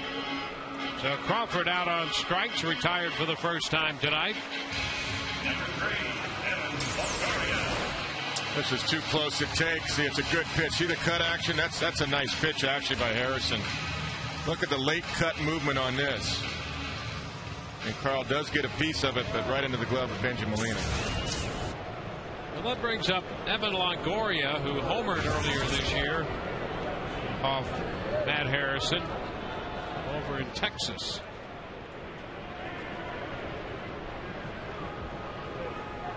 Now, if you're going to throw a cutter, that's the type of cutter you want to throw. What you just saw, Matt Harrison, late movement, making it very tough for the hitter.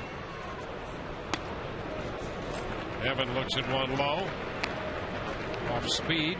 He laid off.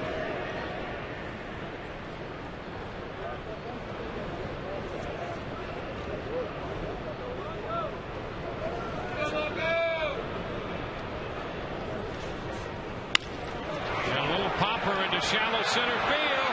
That's going to fall off the glove of a ball. Bartlett scores. Jaso's racing to the plate. He is safe. Into second goes Longoria. And the Rays have a 5-0 lead. Ramon came charging in. Saw the ball deflect off his glove, and Longoria chases home 2 more. Yeah, we talk about Jaso and his base running ability. When the ball's in the dirt to a catcher, he takes an extra base. This ball's a cutter in on the hands of Evan. He drops it into center. I think Jaso said once that ball got by him, I'm taking 2 bases, not just 1. Off the glove. That's great base running by John Jaso. Never hesitated. Time Bourbon recovered. You got a catcher running there, scoring from first base on a base hit to center field. Well, you got to love the way Jaso plays the game. And the Rays have a 5-0 lead. You know, we talked to him the other night at the charity event. We did go to, we enjoyed it. And John was there. I said, hey, I know you're going to keep doing that every time a ball's in the dirt. He goes, yeah, I got a good, I hesitated for a second, but it didn't get away far enough from the catcher the other night when he got thrown out. Yep. He said, I'm going to keep doing it. That's his style. Pitch away, 2-0. And, well, I know, just from a broadcaster's point of view, you enjoy that, but as a former manager, you love that. Oh, well, yeah, I was what Joe Madden loves about it. He does, because that by rights, that base hit, it should be first and third and a run in. He scores from first base on that play, on a shallow base hit. Pena hits a high pop foul. That's going to be out of play. Coming straight back to take the count to 2-1. And the other part of that play is Longoria was going to second all the way, and I think Bourbon looked at second base first, and just that little hesitation cost Bourbon. Yep. I don't think he anticipated Jaso rounding third and heading for home. Well, that's one of the things. If you play the Rays, and if you haven't played them, and again, being out of the division, these teams are only playing one series in Texas and one here. You know, Bourbon, you play most clubs, it is first and third and one run home. Absolutely, especially with a catcher. But that's not the way this team plays. No. And if you're not aware of that, they'll catch you. And the Rays did right there with some aggressive base running.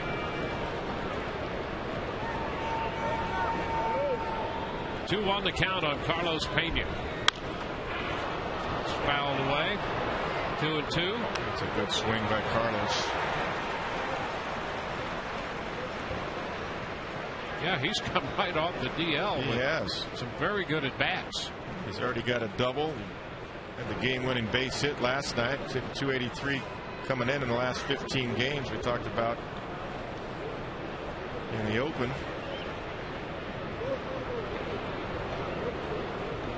He's a big presence back in the lineup. And ball 3, a good look. Full count now. Rays with a 3-run first. They've added 2 here in the 4th. 4 runs charged to Hunter. 1 run charged to Matt Harrison.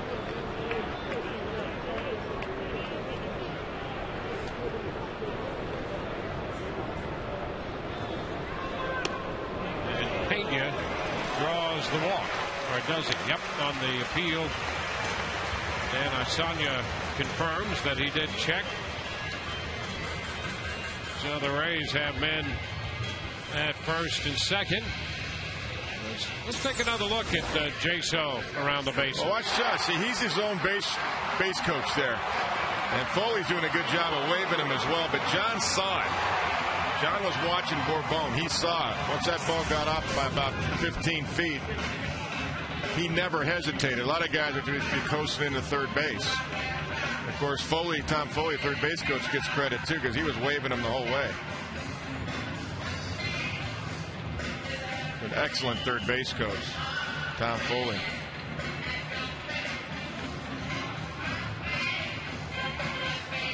I think Mike Maddox went out there, Dwayne, to have a little conversation with Dale Scott on not on the check swing, but on the pitch itself. Was it? You've been calling the low pitch the whole game. Where's that pitch?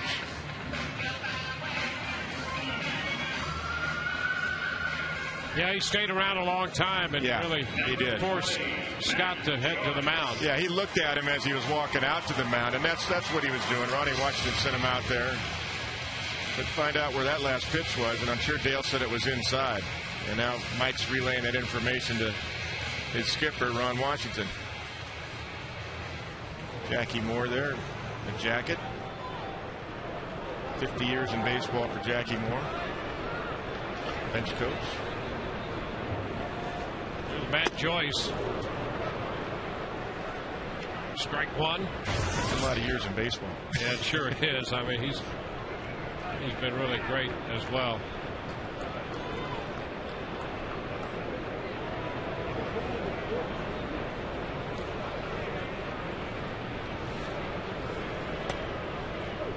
Down a little bit. It's 1-1.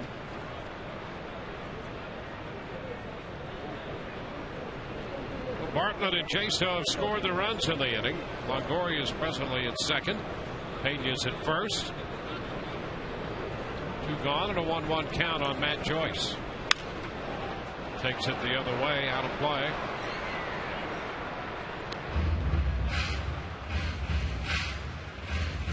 Joyce hit the ball deep to left in the first inning when Murphy went back to catch it. And flied out to center field the last time up.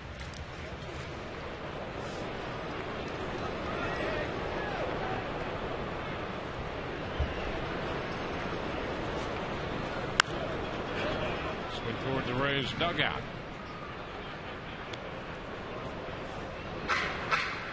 The Yankees continue to hold a 3-1 lead on Detroit at the bottom of the 5th inning.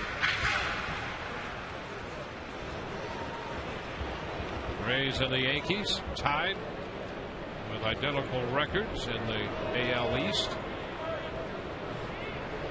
And Boston's. They're kicking Anaheim around a little bit. 6-0. What a wave and a miss. Joyce out in front of the off-speed pitch as they changed up on him. But the Rays add to the lead. They pick up 2 more through 4. It's 5-0 Tampa Bay.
Fifth inning. Time to take a look at the upcoming Rays schedule, brought to you by Just for Men Hair Color. Texas Hen tomorrow. James Shields against Eric Holland will be with you at 12:30, and then the Rays hit the road. As we look forward to the upcoming Rays schedule, you can live forward with Just for Men Hair Color. Mitch Moreland opens the inning by swinging through the first pitch fastball. 1 strike as Matt Garza, through 4 innings, has given up 2 hits, walk, and has put 7 strikeouts up on the board so far.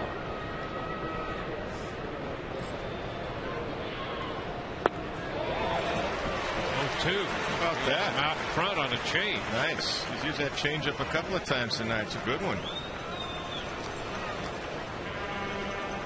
85-mile-an-hour changeup.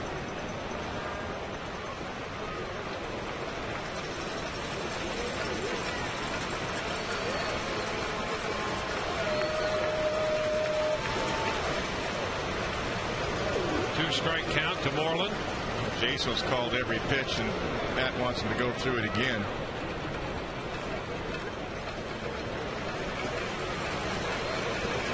Fastball away. And it's foul back. They got Moreland on a fastball the first time, struck him out swinging. On that same pitch, he threw a fastball a little bit off the outside corner, a little bit up, and he got him to chase. Has to go up again here. And he got him. Struck him out for the second straight time. Strikeout number 8.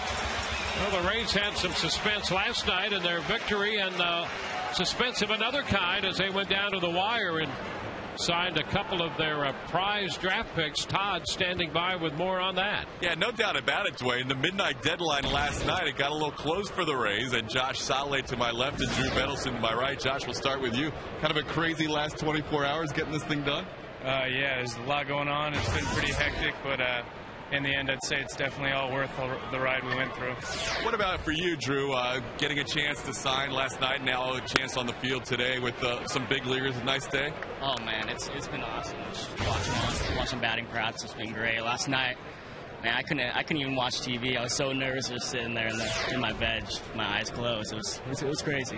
Now, you guys knew each other before you got drafted by the Rays, but have you grown closer during this whole thing? Because you guys have gone through the same process now. Oh, yeah. I mean, we just kicked it off. It's pretty cool. Yeah. Yeah, and so you guys are going to head back for a couple days, get your things, and come back to the area. Now, Drew mentioned watching BP. I was watching you guys. Your eyes had to get pretty big. The Rangers with Josh Hamilton, hitting bombs and Vladdy Guerrero. Was it fun to see it that close? Oh, yeah. I mean, those are some of the guys we've looked up to and some of the guys we've tried to emulate. And just being able to sit there and shake their hands and watch them take BP is something that I've always dreamed of. Andres Blanco with a base hit to center field. Guys, you both grew up in Washington State, so Mariners fans, I'm guessing, but that's going to change quickly? Oh, yeah, definitely. I'm already a Rays fan. I've been wearing my hat all summer. Can't take that thing off. And I know for you guys, an exciting day all around, but what is it about this team that you enjoy watching? They play hard. That's one thing, that's a big thing Joe Madden really tries to emphasize, is that you got to play hard. You can't, as long as there's no die in the dog, if you lose a game, that's all right. But if you play and give up, I wouldn't call that a respectable loss. But these guys play hard and they pull out wins, and they're leading the conference right now. So I think you're going to have that great attitude carry through for you guys for a lot of success. Guys, thank you very much. Josh, Drew, guys, back to you. All right, Bartlett at shortstop takes that one to the toss to Zobrist. Blanco is forced at second base. That'll be out number 2. Andres reaching on a fielder's choice. A couple of young men there, outfielders, but Drew Vedelson got a pretty good arm. His velocity, he can pitch. So they like him as an outfielder, but it's always interesting to have that other element present. Yeah, well, we've seen that in Major League Baseball. A lot of guys going from a position right to the mound. But they have a chance to hit first, see if they can hit. Yeah. Borbone and a nice pickup by Zobrist. Toss to first, and that takes care of Texas. They leave a man. We go to the bottom of the 5th. 5-0 Tampa Bay.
The 8 strikeouts for Garza through the front 5. The Rays struck early. Crawford's triple drove in the first run.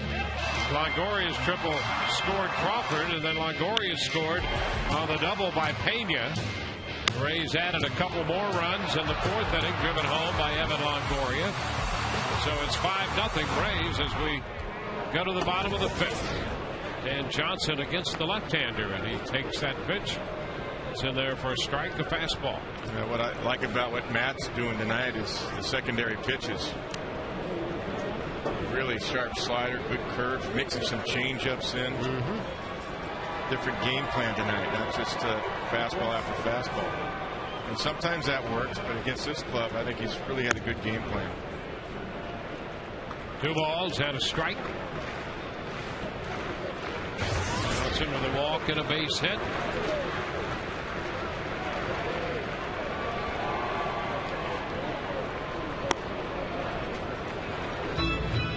3-1.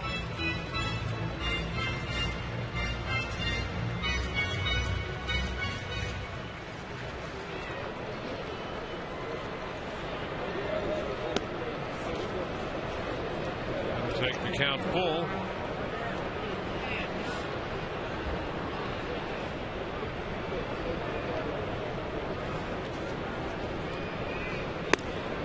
Johnson out on strikes.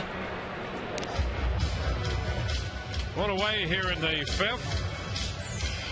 He's going to get B.J. Upton to the plate. Here's a reminder to stop by your local Hess Express, and when you're there, grab the 2010 race pocket schedule. It includes a $5 off coupon for a pair of lower level tickets to see the Rays here at Tropicana Field on Saturday nights.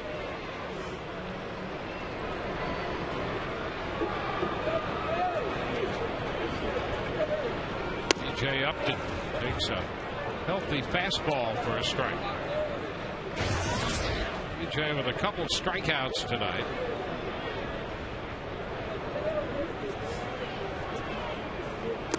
And the pitch drops low. It's 1-1.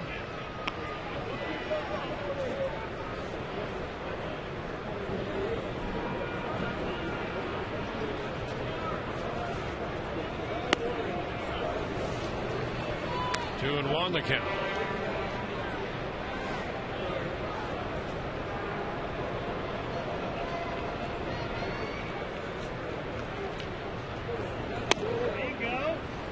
That's pretty close. He takes it for ball three. To see Dale Scotty, I mean, he gave that one a really good look. He had his head down right there where the ball was. Said, I'm not calling that low one. He will call the low strike. We've seen that. Jay hits one fair up the right field line. Back of the bullpen. Upton's on his way to second with the two-base hit. B.J. got it just fair inside the line, and he picks up his 31st double of the year.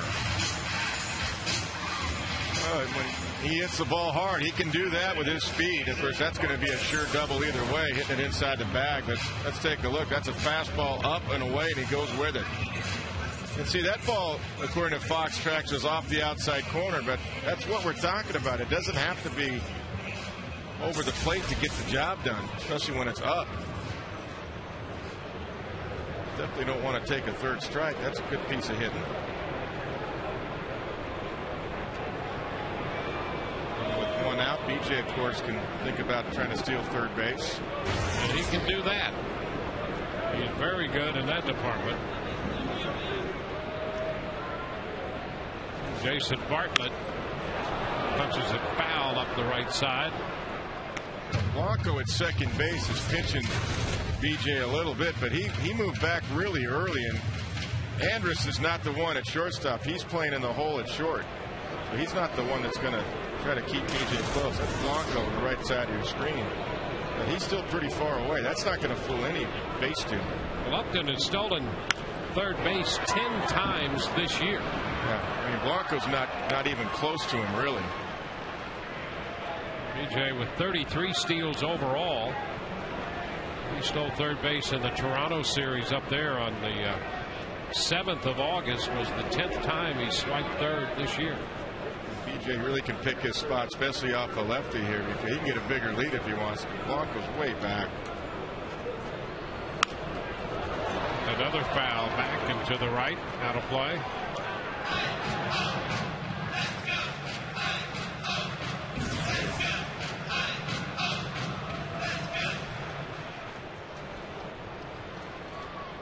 BJ's tied for fourth in steals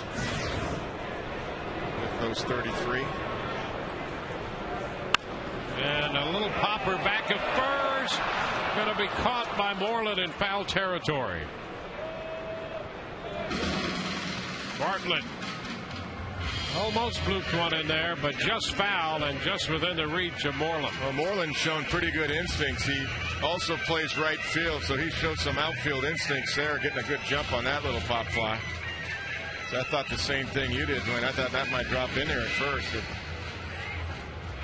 He's been pretty agile there at first base. Good athleticism.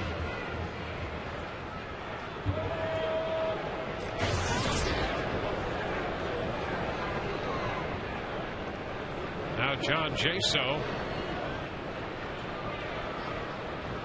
Jaso bunted his way on and scored the last time up. He takes a pitch down. Just in case you're wondering, on all of those steals of third, Upton with 10, and that doesn't even lead the league. Juan Pierre has stolen third base 12 times.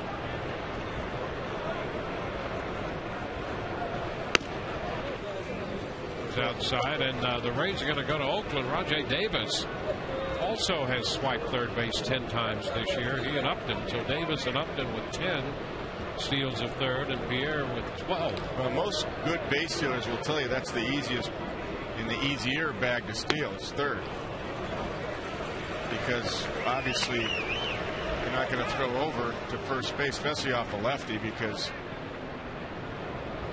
once they turn their head, they can't really see you with their peripheral vision.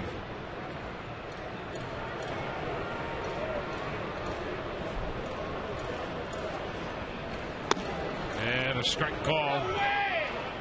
3-1.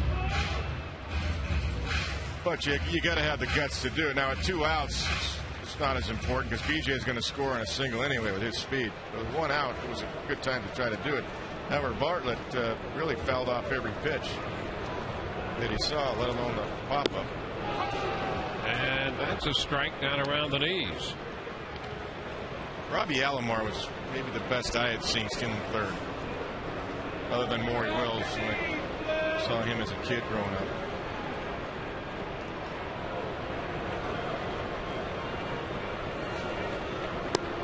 And ball 4. Jaso draws the walk. That'll get Zobrist up there. Runners at first and second. Mike Maddox makes another trip to the mound.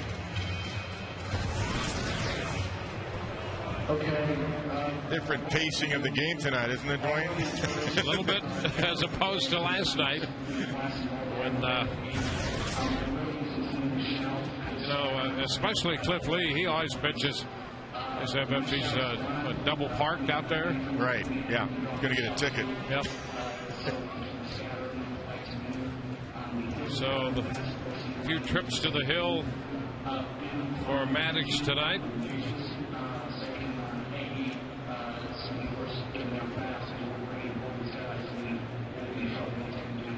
So 5 walks tonight by Texas pitching, and that's as it is with most pitching coaches. But Maddox he's really a walk conscious guy too. Yeah, he is. Now here's a situation too that should BJ take third base, Benji Molina will probably try to throw out Jaso at second base and not open a hole on the left side of the infield. Zobrist fouls the first pitch. Pitch moving in on him a little bit. Yeah, Harrison's got that cutter. Also got a changeup he's been using. See, Benji Molina's giving signs now way out in front of home plate. So when he's doing that, he's telling you, I'm going to throw to second base. That's what Benji just did. Most likely. At least you have to be aware of that if you're John Jason. I'm sure John is. John's an excellent baseman.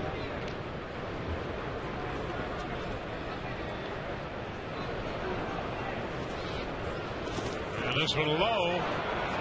Molina kept it in front of him, but Jaso would have been off, except that Upton was already at second base. John was going. Look at him. He was going. He just. That was funny. That's just a reaction now. It is. Yeah, he was gone.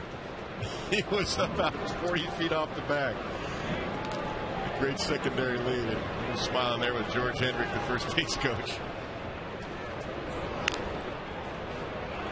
Tap foul, and the changeup had Zobrist out in front. Yeah.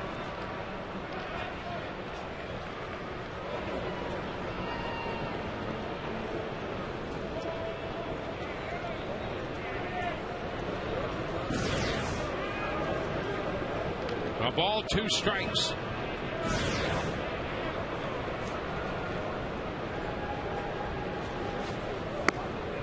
Very close.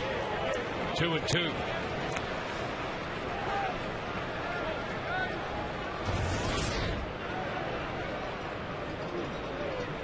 I could see him coming back with that changeup here. Got a pretty good one. Let's see what Benji calls right here.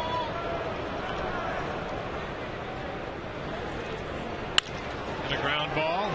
Second base, bobbled by Blanco, but he recovers and makes the throw, and he did give him the change of speed. Sure did. Rays lead 2, and we're at the end of 5. 5-0 Tampa Bay.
Baseball tonight brought to you by your Greater Tampa Bay Buick and GMC dealers.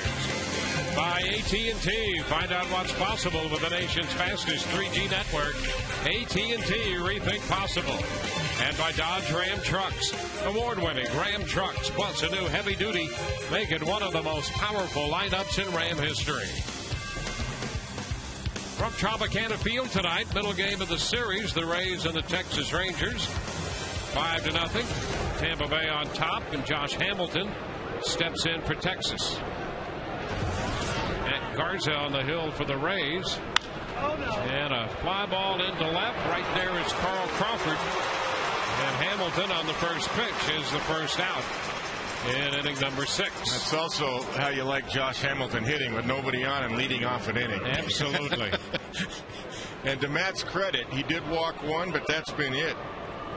He's given up a few hits, but other than that, I mean, he's been outstanding. And you minimize those walks, and you minimize the chances Josh Hamilton can hurt you. Vladimir Guerrero, first pitch strike. 8 strikeouts, 1 walk. He's given up 4 hits through 5 1/3 so far.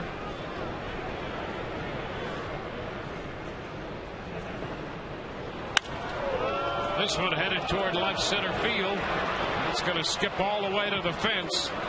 Guerrero's on his way to second and started to turn, but put on the brakes.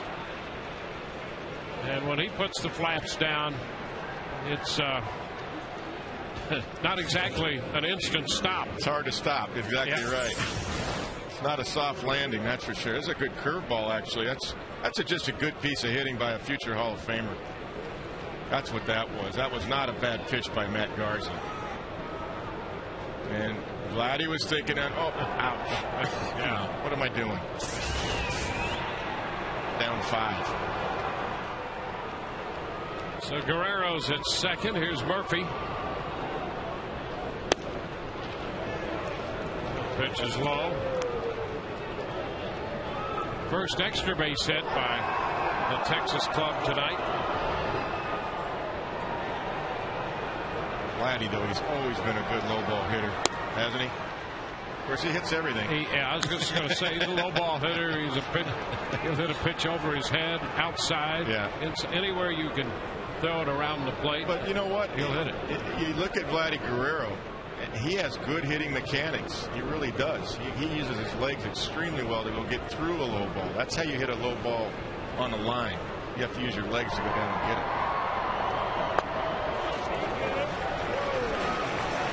2-1. If he can reach it, he's swinging. That's for sure with Vlad Guerrero. And he can reach it. He's got those long arms and long legs.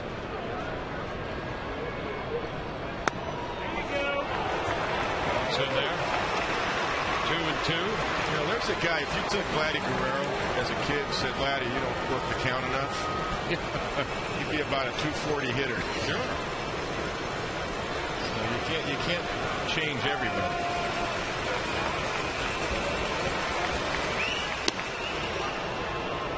Count is full now to David Murphy.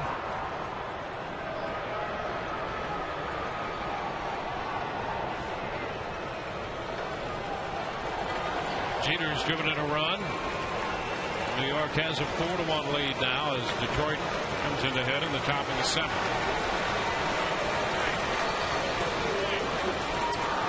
Well, Matt got Murphy on a good slider back in the 4th inning. The same count, 3-2 count. Struck him out. Yeah, he's had a 3-ball count on him all night. He has. In fact, he was down 3-1 to him, and Murphy hit that liner into center his first time up, and Upton made a fine catch on that one. And now a walk follows the double. Second walk issued by Garza. And Matt elected not to go back the same way. Try to throw something off speed. Look at the pitch count right there, 88 overall, 54 for strikes. But Texas is a potent offensive ball club, so you want to keep them down. Yeah, and Jorge Cantu is up here. Cantu with a walk and a single tonight. And we know that this guy's capable of driving in runs. The pitch inside, he has not driven in a run with Texas since coming over to the Rangers from Florida. That's going to take a little time. Now, Matt Garza backing off the mound, gathered himself because he got a little bit power oriented on that fastball. And he fell off the left side of the mound and the ball ran in again. So he's behind the count. He's got to gather himself a little bit better. Going away. 2-0. Brandon Inge has hit a home run in the 7th, a solo shot. So that's going to make it 4-2. New York leading, and down 2-0 in the count to Cantu. Garza gets a visit from Jim Hickey. Well, I think Hickey's seen the same thing we're talking about. He's fallen off the left side. He's trying to force the issue a little bit. He's got to stay back in the back leg and get his alignment going with his head and his legs right toward his target. Not a question of his stuff. It's just he's getting out of sync with his delivery.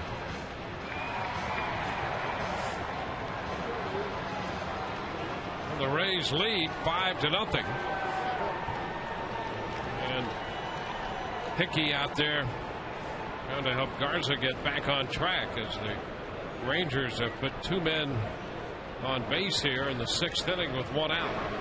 Cantu 2-0, pops it up. That's going to be out of play, however. 2 balls and a strike.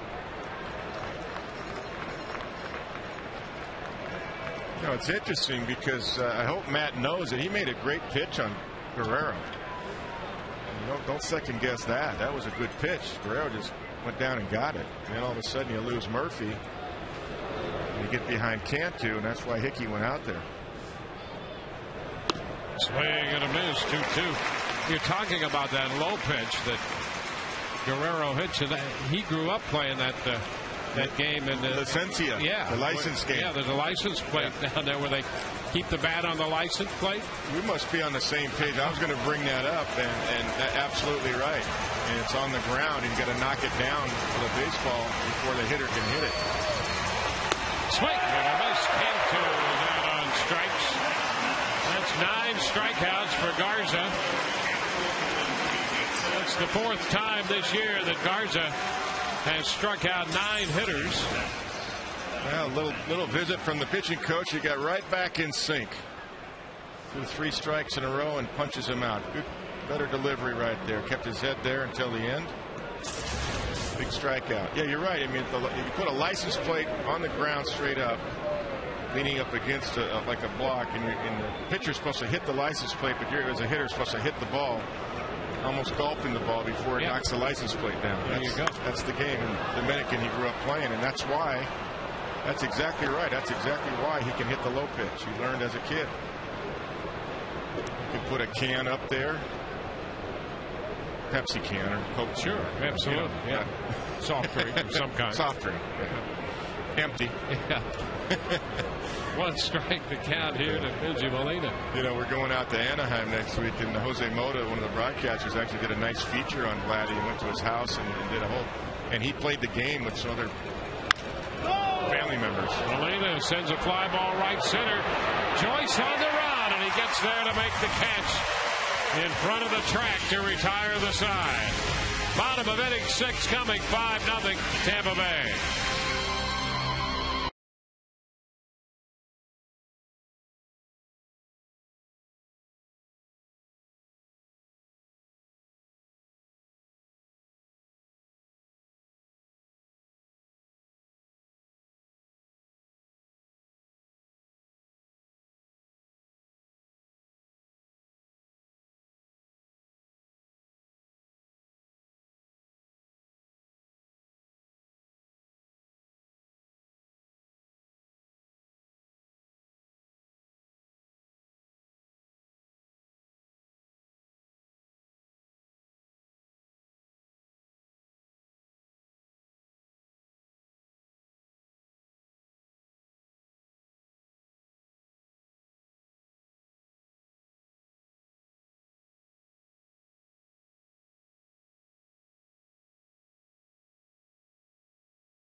Todd Callis in that jacket is certainly a strapping young lad. He looked very good. The Rays have looked good so far tonight, leading 5-0. I thought he was going to sing "Fly Me to the Moon" or something. I know. I'm telling you. There are a lot of variations on that jacket, and Todd Callis. The sky is the limit. I hope he wears it a lot.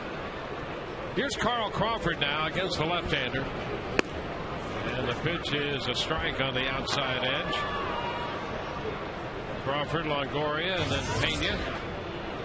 A decent cutter, Harrison. Nice first pitch for him.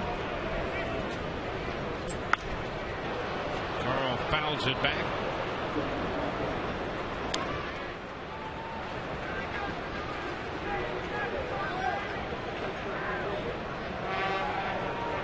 A 2-strike count.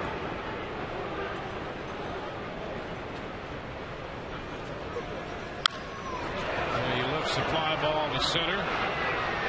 Bone is there to make the catch. 1 away. Well, right now, let's check in with Todd Callis. See which jacket he has on. Oh, there you go. I went back to the suit, guys. I know. I think I am going to wear the brazier on Sunday. It's getaway day. Sure. We're in Oakland. Yeah, I got you. It's going to be cool. Yep. I think, hey, you're cool. We're going to wear a jacket and tie that day anyhow. With that jacket, you're cool even when it is hot. Hey, by the way, Ottaway text poll question as Longo grounds one fair, and he's going to beat it out. for an infield hit. Real quick, guys, the Auto-A text poll question of the evening. Just a reminder, in the American League West, what's the most surprising thing? TB1, Rangers leading. TB2, A's near 500. TB3, Angels struggling. TB4, Mariners in last place. Text your votes to 789-789. Standard message and data rates apply.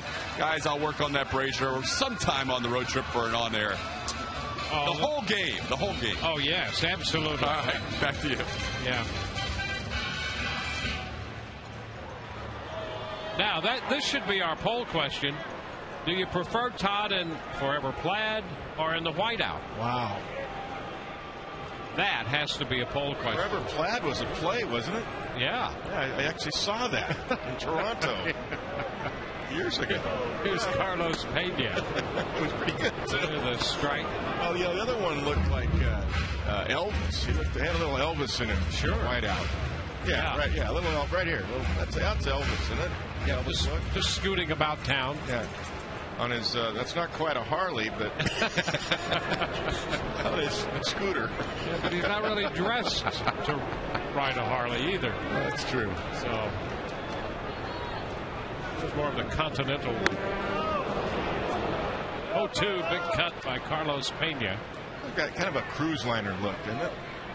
Yeah. He's so versatile. He can do it all. He's at home in any setting.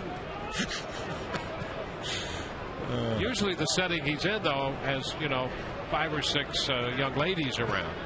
That's what was missing. Yeah.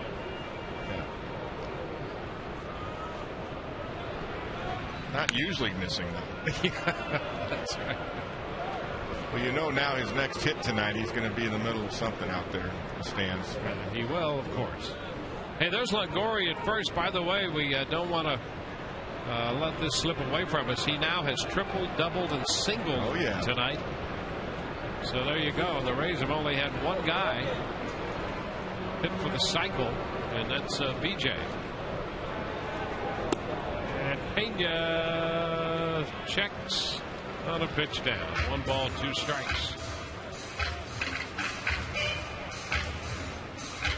5-10-0 for the Rays. 0-5-0 for the Texas Rangers. 11 got the hardest one out of the way in the first inning. The triples got to be the hardest one. Rays had back-to-back triples in the first by Crawford and Longoria on back-to-back pitches. Yeah, he's got 5 triples this year, Evan. I think Evan surprised you too with his speed. He runs, gets down there pretty good. Good base runner.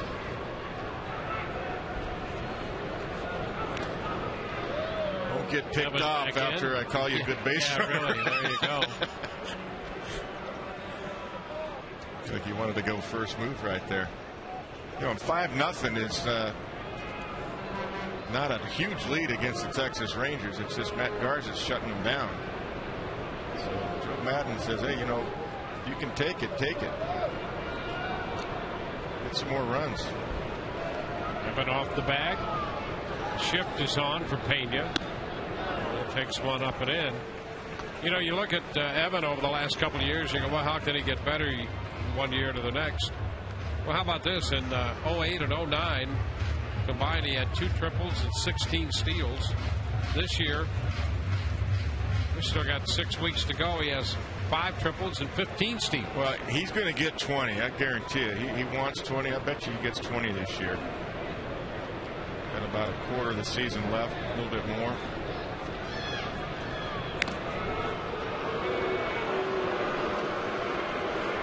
That base hit he dropped into center field. He was key also because he was going for 2 all the way.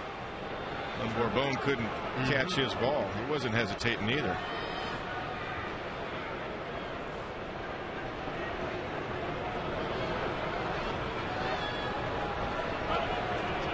Now Pena steps back.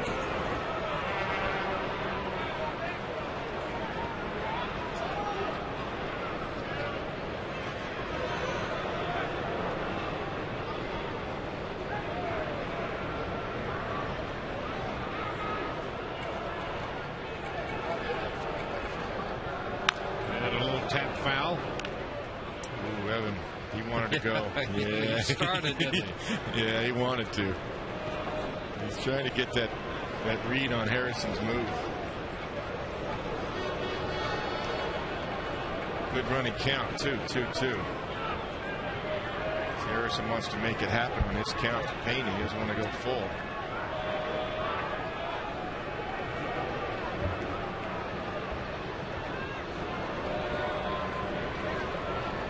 And very close right there, boy. I'll tell you, I don't know how Pena takes some of those pitches, and that was close. 3-2. Yeah, he did go full. Carlos has seen some pitches tonight, as usual. He might strike out a lot, but he walks almost as much sometimes.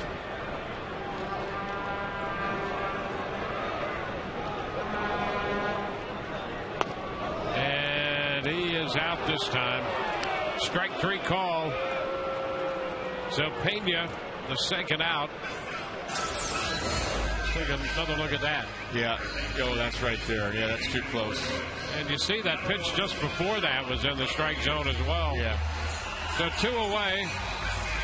And Matt Joyce due up, but Sean Rodriguez strolls to the plate.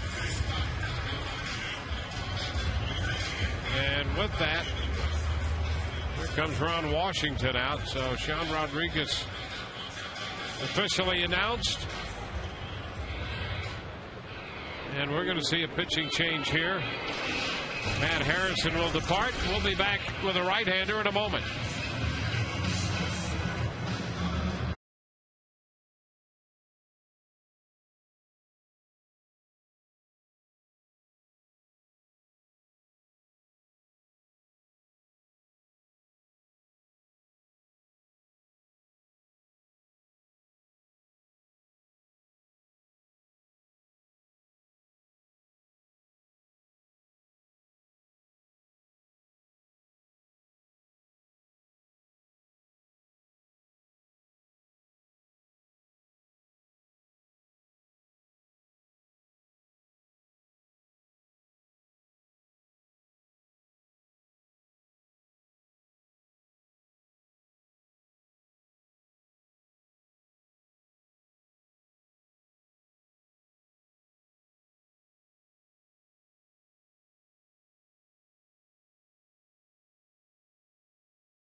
To secure your opportunity to purchase postseason ticket packages, you can do that by making your 2011 season ticket reservations.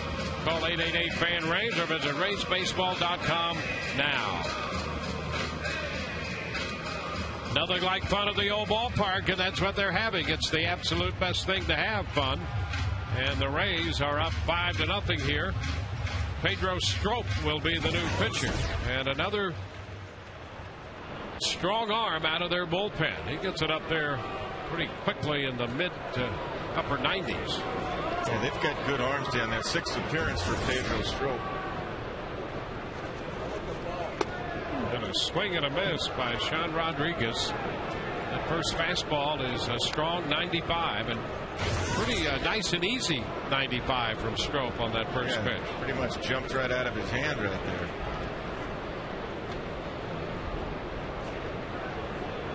I think Evan is still going to try to pick a spot to steal a base here. There he goes. Pitch skied to center.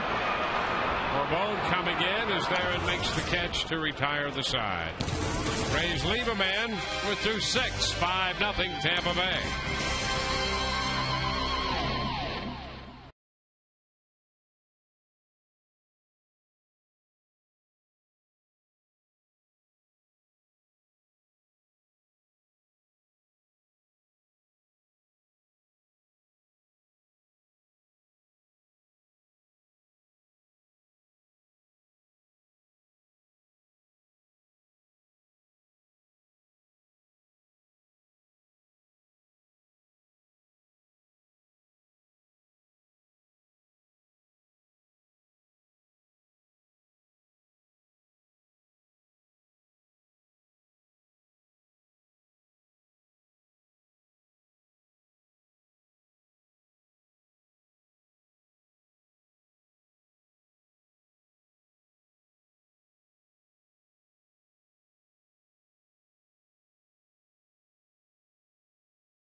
performer of the game to this point, Matt Garza.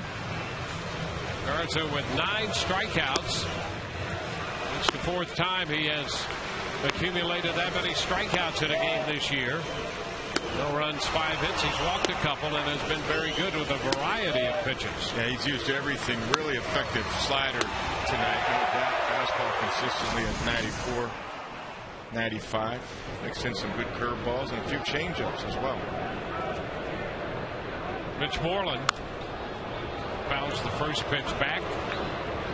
Fastball to start the 7th inning. Sean Rodriguez in the game at second base, and Ben Zobrist moves out to play right field. And we just wanted to check to make sure that Sean had all the buttons securely fastened on that jersey, as he did last night, and the ball found its way inside his jersey anyway.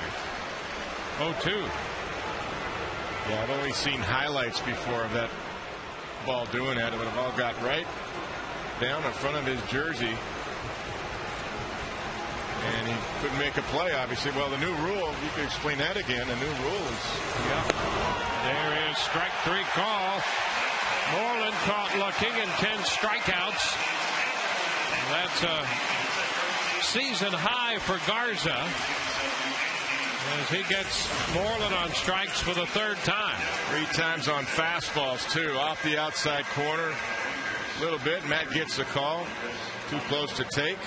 That's pretty close anyway from that center field camera shot. Yep. Yeah, I think that rule's interesting, how that Carlos Delgado played. Yeah, it used to be, and Delgado had a ball go inside his jersey, and he just left it in there and went to first base, stepped on the bag, and the runner was out. They changed that rule. We'll take a look at what happened to Sean Rodriguez last night. Now look at that. Right up, and as he's bending over, the ball was going to hit him in the chest anyway, but it went right down his shirt. He's trying to run to the bag. He can't get it.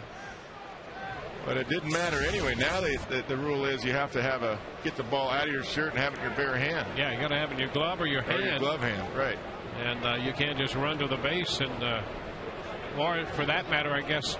I wonder if Delgado had just run up to the runner and bumped him. And bumped him to the counter? Yeah, I tagged him. I mean? Yeah. Body tag. So they changed that rule so that you've got to have possession in your hand or your glove. There's a little ground ball to short. Bartlett picks it up and the throw to first, and Blanco is out of there.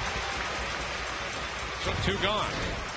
Well, you've done over 5,000 games now, Matt, right at 100 now pitches. Have you ever seen that in a game? First time I'd ever seen that, as it occurred last night. And I thought it was interesting. We've run into a lot of guys we've talked to. I know you said that's the first time you've seen it. Never seen it in person. Never managed a game where I saw it anywhere, minor leagues included. You know, the guys over with the Rangers crew, first time they'd seen it. And Charlie Relevert said that, told Todd that was, the 3rd time it had happened this year. That was all the time. Wow.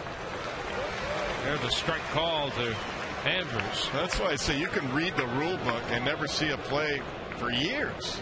Yeah. You go, what's the ruling on that? I haven't looked that one up in quite a while. Ground ball to short. Bartlett has this one, and it's a 1-2-3 7th inning. 7th inning stretch time here at Tropicana Field, and the Rays lead 5-0.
bank in town since 1872. By Lovesa. 5-Hour Energy. Hour of Energy now. No 2:30 feeling later. Visit 5hourenergy.com. And by AutoWay. If you need a car, truck, or van, who are you going to call? AutoWay. Call 1-800-SHOP-AutoWay. Rays scored 3 in the first, 2 in the fourth inning.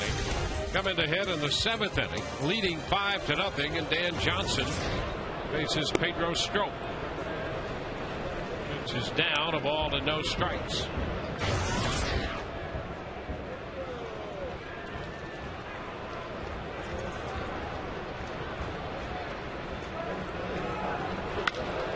High popper, short left, Andrus out. Murphy, however, coming in from left. David Murphy handles that pop fly. Strop got Sean Rodriguez to end the 6th, and now is retired, the first man to face him in the 7th inning. Well, he's got a big arm, Pedro Strop. 95, 96. Slider was at 83 to 85.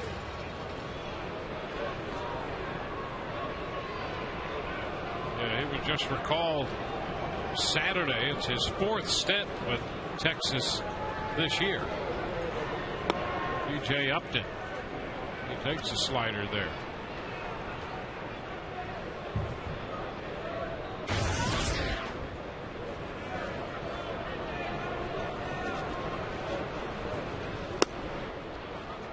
Pitch is down.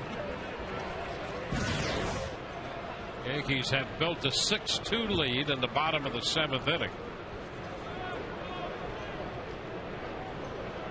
And Boston has a 6-0 lead in their game.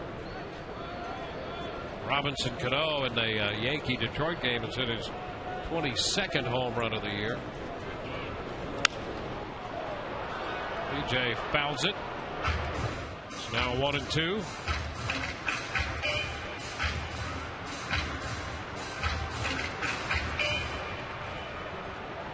Strop is a converted infielder. So this is his 4th year as a pitcher.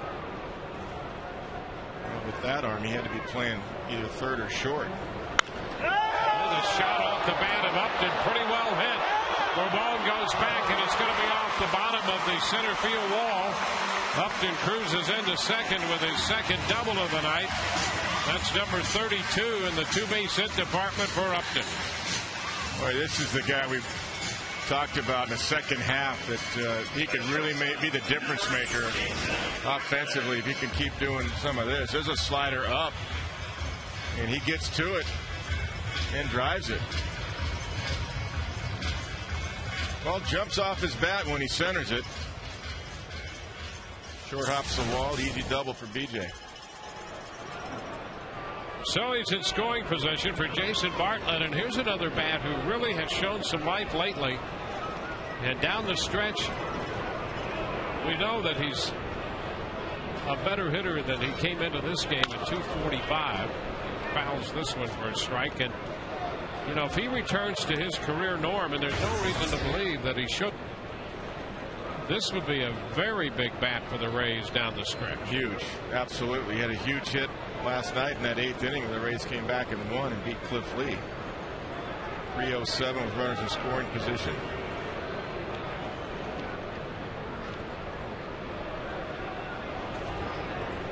And there's a liner into right field, going to fall for a base hit. Upton's hurrying his way to the plate. He will score standing up. And the second base goes Bartlett. Jason Bartlett drives in a run to make it 6-0. And that's exactly what Joe Madden wants to see more of, going the other way like that on a line. He got 2 full counts in the first half. That's not a bad pitch by Strop right there. Vladdy comes up gunning. Tom Foley sending BJ all the way. He elects to go in standing and gets by Benjamin Molina. And I'm going to tell you something. Upton was really hustling when he left the bag and around third base. That enabled him to score. But that play was closer than I think any of us anticipated. when he went in standing up. It was. Benji almost got the sweep tag, and Benji kind of went out and got the ball. I think if Benji stayed back on the plate, he might have been able to block BJ off a little bit.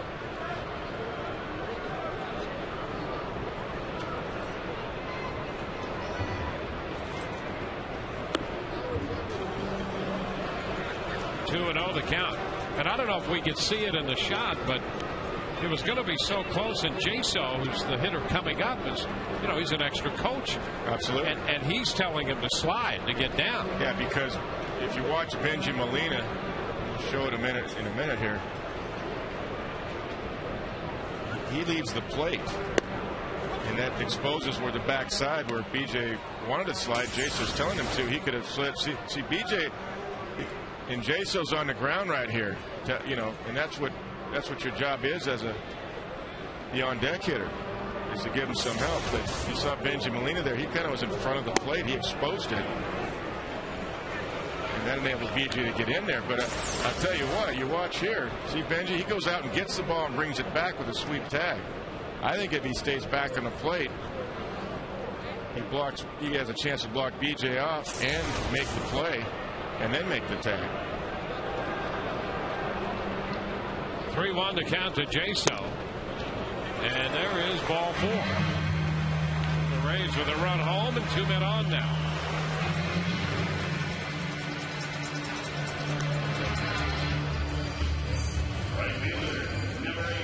It's going to get Ben Zobrist up there.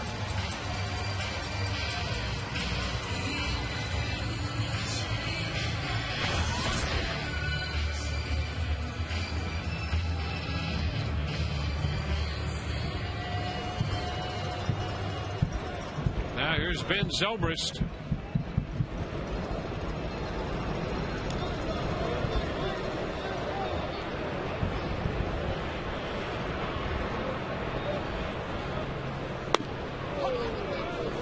That's a strike at the knees.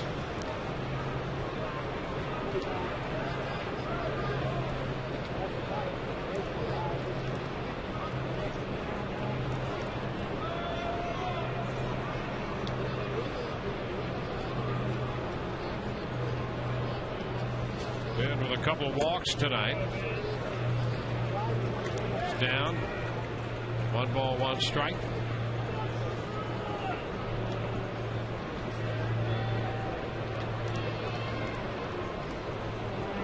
Randy Choate going in the bullpen right now. He threw a few pitches last inning. This one by Molina, and the runners advance to second and third. Benji Molina didn't even get down. He's got to get down on that with runners on base. Not expecting a fastball to be bounced. Breaking ball you would, but he just can't react. His tail's almost on the ground, so he can't move. He's off balance. The fastball skips by him. Ron Washington will not be happy with that either, for a veteran catcher. So the infield comes in.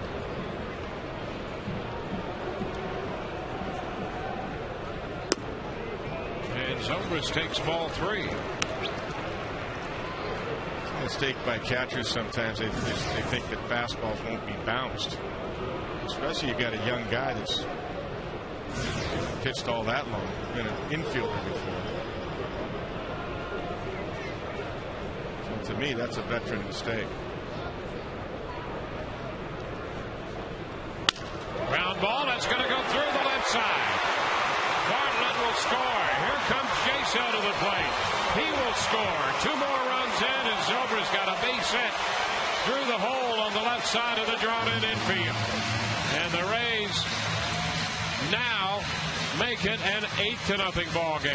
It's a veteran mistake by Benji Molina not to be ready to block a ball, and what that forced Ron Washington to do is play infield in. So that ground ball by Ben Zobrist becomes a 2-run single rather than at least 1 out. Andrus would have made a play on that if he's back. Probably got an out at second base at least. And it stays a 6-run game. Instead, it's 8-0 Rays.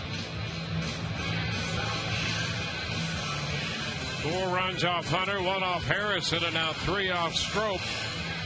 The Rays with 3 hits and a walk in this inning. You know, it's interesting, Dwayne, as good as Texas is and has been this year, defense has not been their strong point. They're 24th in fielding and 13th in the American League, 24th overall in baseball. Yeah, and you know, the interesting thing, and that's why we talked about defense not easily quantified. We've had no errors in this series, but we have seen, and the contrast has been stark here in the first two games. Absolutely. The challenges the Rangers face defensively. Here's Crawford. Pitch is outside, 1-0. Well, those are the types of things, too. If you do go to the postseason, it's going to be pitching and defense that are going to win. Because you're going to face better pitching in the postseason overall. So you got to minimize the outs. The Rays will be able to do that. Crawford, it's a high fly ball deep down the right field line. That baby is fair and gone. Carl Crawford right down the line. Well, it's a two-run home run. And the Rays have a 10-0 lead. Number 14 for Crawford. Zobra scores in front of him. Well, Carl Crawford now has homered, singled, and tripled. Take a look at this from Foxmo. That's a great shot. What extension right there. And he knew he kept it fair.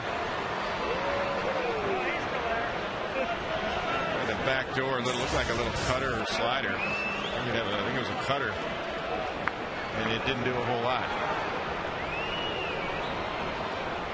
Here's Longoria.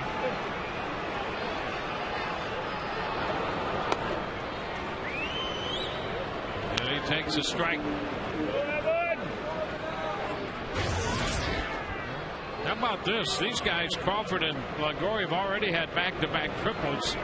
How about it? Why not? Up and in as Evan hits the deck in a hurry. A little too close for comfort. That sure was. Now Benjamin Molina is setting up outside, but this ball's right at the head of Evan Longoria. So even though it may not be intentional, it doesn't really matter to the hitter. It looked like it was intentional.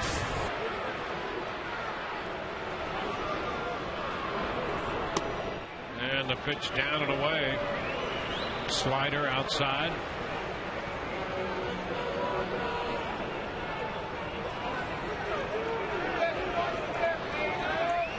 Well, Evan knocked down by that first pitch out of the strike zone. 2-1 to count now. And it's high. Slider up. Of course, after getting one at your head, you'd love to hit one out of the ballpark now. Sure. And that's what he needs to complete the cycle.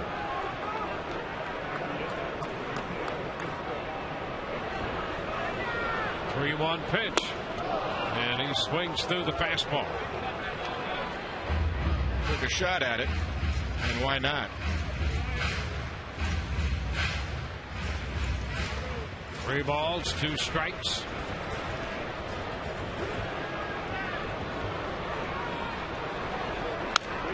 A foul ball back and another fastball.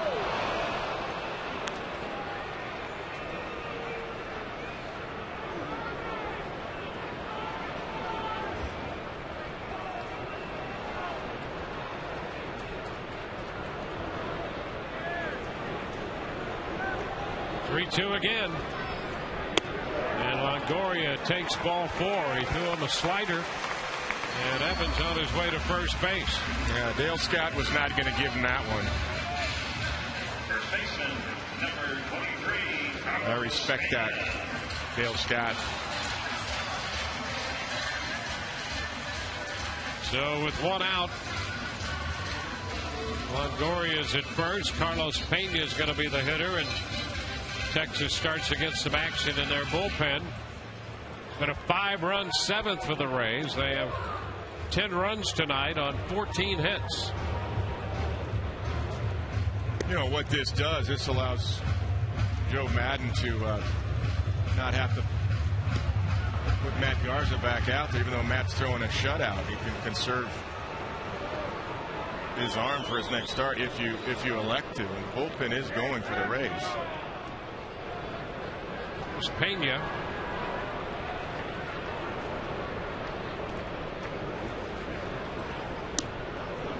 Carlos checks on that slider down and in. And I personally feel the win is more important than the shutout for the starting pitcher at this point. Team goal versus personal goal, just because you're in August and it's been a long season and you want to stay healthy. We've already seen 2 injuries to the starting pitchers, Wade Davis and Jeff Neiman. Pena swings over this one. 1-1. And you know it's going to be a grind. Every game's a grind. Take a look at Jeff on the left there, and Wade Davis getting his sunflower seeds. Yeah, the Rays are optimistic that we'll see them back in action on the road trip. Yeah, that's good news. Absolutely.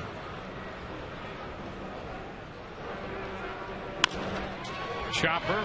Andrus will take the play to first out of the shift. And they had third base open there, and you know, as Longoria wound up at second, he found himself in a potential foot race with Cantu, and he bluffed to start off second. Oh yeah, he's looking all the time, but it is a 10-0 game. And he started and stopped and probably thought of that.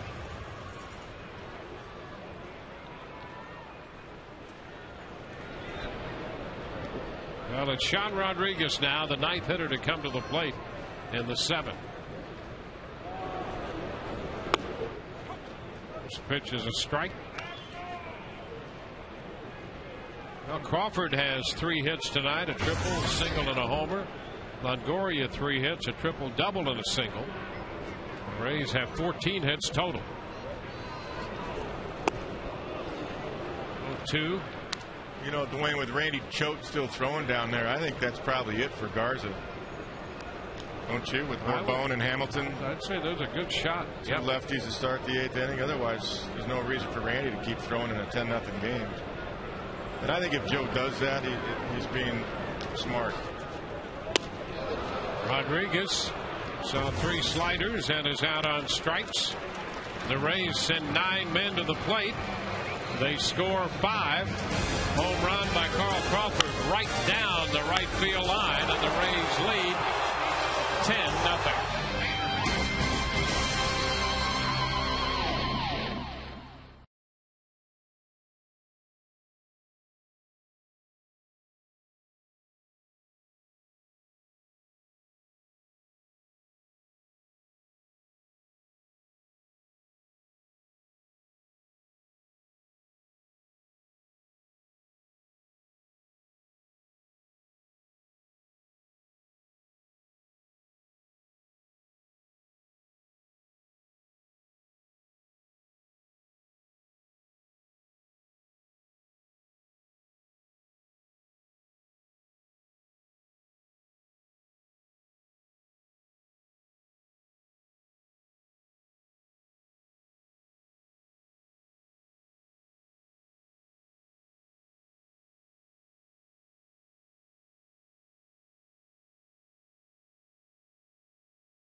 Out hit Texas 14-5 as we go to the 8th inning, and you see Crawford and Longoria on the bench in the dugout. Willie Ibar's in to play third base now. Sean Rodriguez, who had entered to play second, is now in left. And Reed Brignac takes over at second base for the Rays. Randy Choate takes over on the hill. 7 innings of shutout baseball for Garza. He struck out 10, 1 short of his 1-game career high. He struck out 11 in 07 against the Indians. So here's the first pitch to Bourbon. It's low and outside, 1-0. Now this is good thinking, good managing by Joe Madden. Number one, getting Choate in there, getting Garza out after 7, and then giving your 2 starters, key starters, 3-4 hitters, Crawford and Longoria, just a couple of innings off as Ekstrom gets ready for the right-handers in this inning. Because you got a day game tomorrow too. Quick turnaround. So that's good thinking by Joe Madden, and it's not often as a manager you get a chance to do that in late August.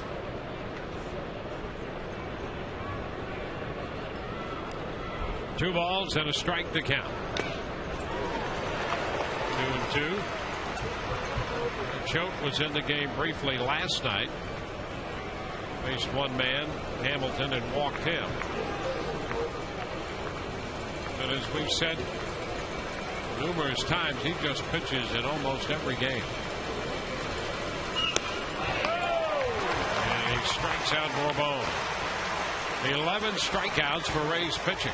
Well, Randy's been really valuable this year. He's been the only lefty all season long, especially when J.P. Howell went down for the season. And he's pretty much on call, like you said, Dwayne, every day. Yeah, you're absolutely right about how valuable he is. And that's why when it comes to bullpens, you can throw the earned run average right out the window. That's right. You know, Choate right now came into this game with a 483, and for a good part of the year, well, now he hits Hamilton. Hamilton hit by the pitch. So he'll go to first.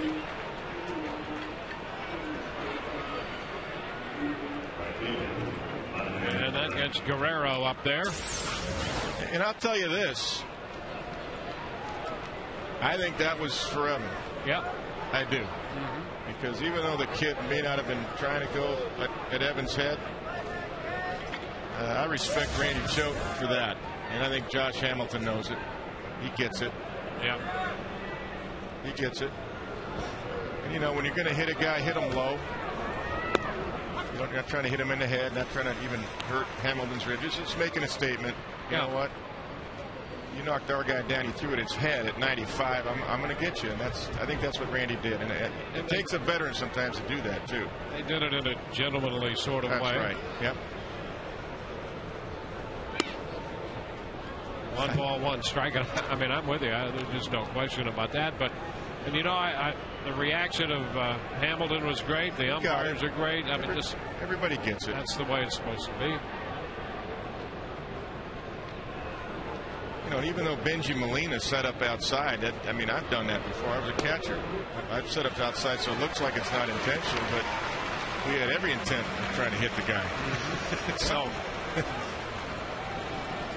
why I say whether it looked like it or not, it doesn't matter. The point is they did throw at his head. Evan Longoria, and that was to counter that. So that's a good job by Choate. He didn't hurt anybody. Point made, point taken. Little low right there. The count is 2 balls, 2 strikes. You know, back to that point on Choate, he spent because of a couple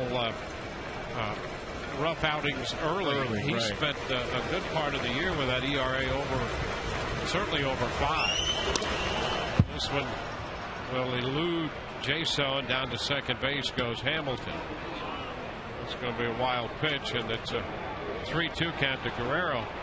So you can throw the earned run average right out the window, and Choate's value to this club cannot be in any way measured by that earned run average. It's always tough for a reliever that only gets maybe an out a game or a 2-out appearance like Randy Choate does to get your ERA down to respectability when you've had a couple of rough outings early in the year. It takes forever.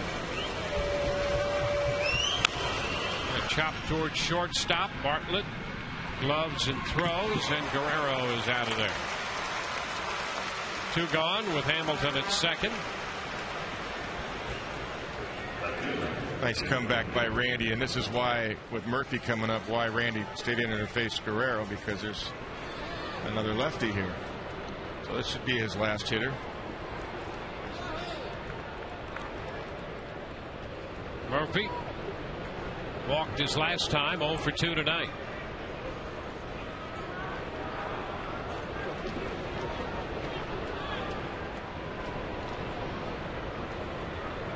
Upton made a great play on a line drive. Murphy hit the center. There's a base hit right back through the middle.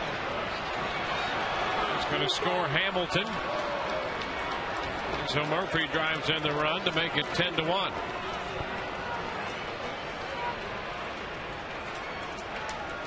So the base hit, and Texas is on the board.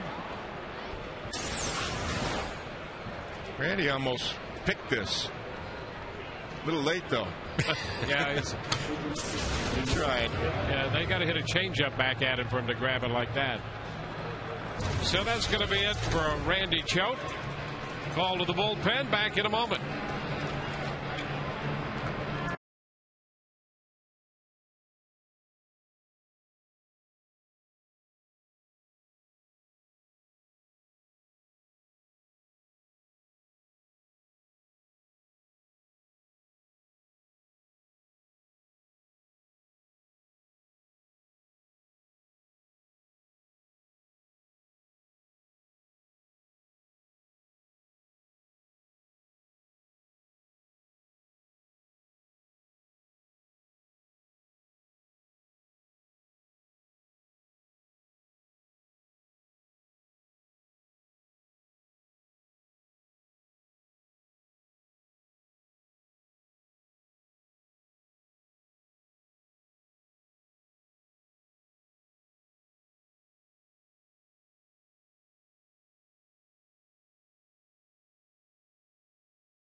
A trend here in the 8th inning.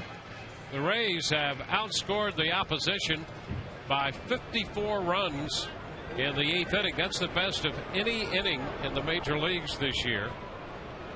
It's 94-40, a 54-run advantage. And number 54, Mike Ekstrom, enters the game purely by coincidence.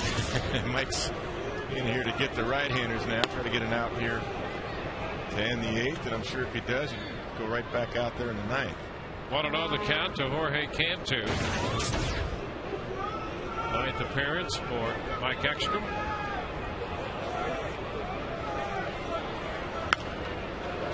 Cantu fouls it back. 1-1.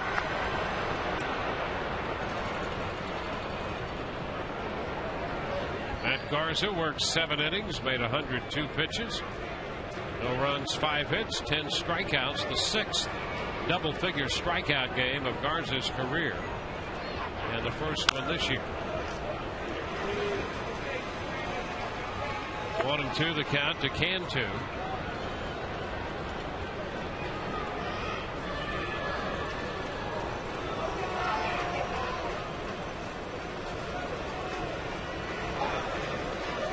Murphy's the runner at first.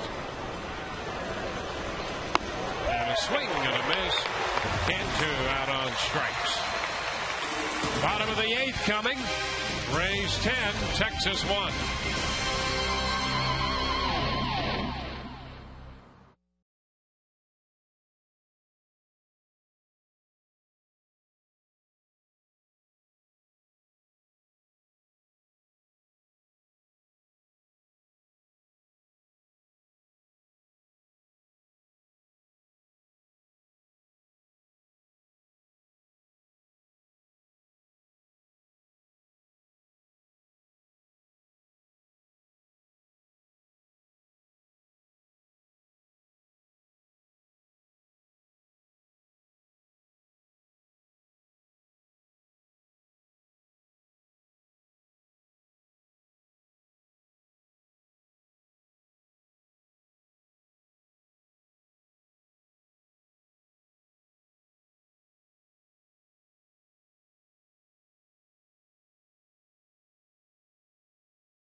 Take the family out for Family Fun Day, presented by the St. Petersburg Times. Coming up Sunday, the 29th of August, the Rays take on the Red Sox. And the first 10,000 youngsters 14 and under receive a Raymond pool tube, presented by GTE Federal Credit Union. Visit RaysBaseball.com for tickets. Boston has shut out the Angels 6-0. Buckholz went 7 to pick up the victory.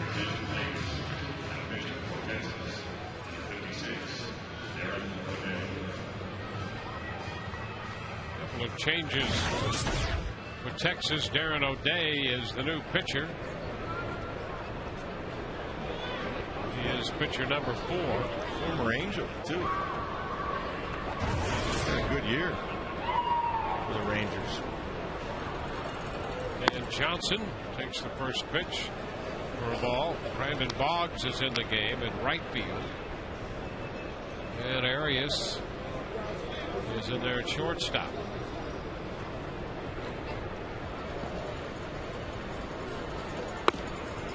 And a strike call. Joaquin Arias at shortstop.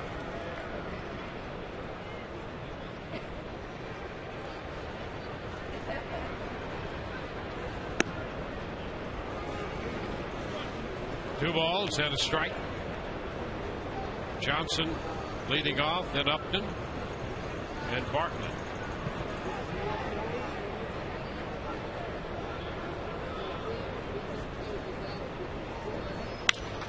Johnson lifts a fly ball in the left. Murphy is there and catches it. 1 away. Well, the Rays and the Rangers go at it again tomorrow afternoon in the wrap-up game of this series and the homestand. It's a 1:10 first pitch. We'll be with you at 12:30 on Sun Sports. James Shields against Eric Holland. B.J. Upton 2 for 4 tonight.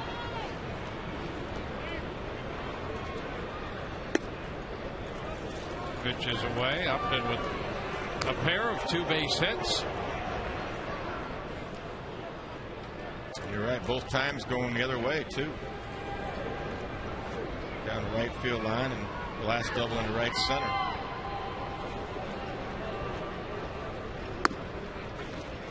Turns away from the pitch, and that's in there for a strike.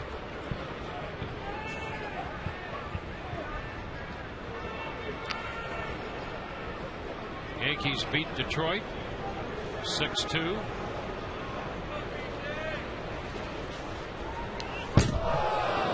But in and to the backstop.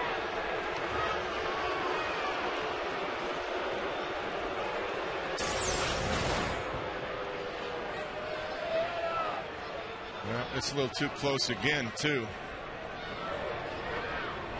And then B.J. and Dale Scott ducking. Yeah. I think that was a counter for Hamilton, and that's not good news. See Davey Martinez and Joe Madden trying to figure that out also. A strike on the outside edge. 2-2.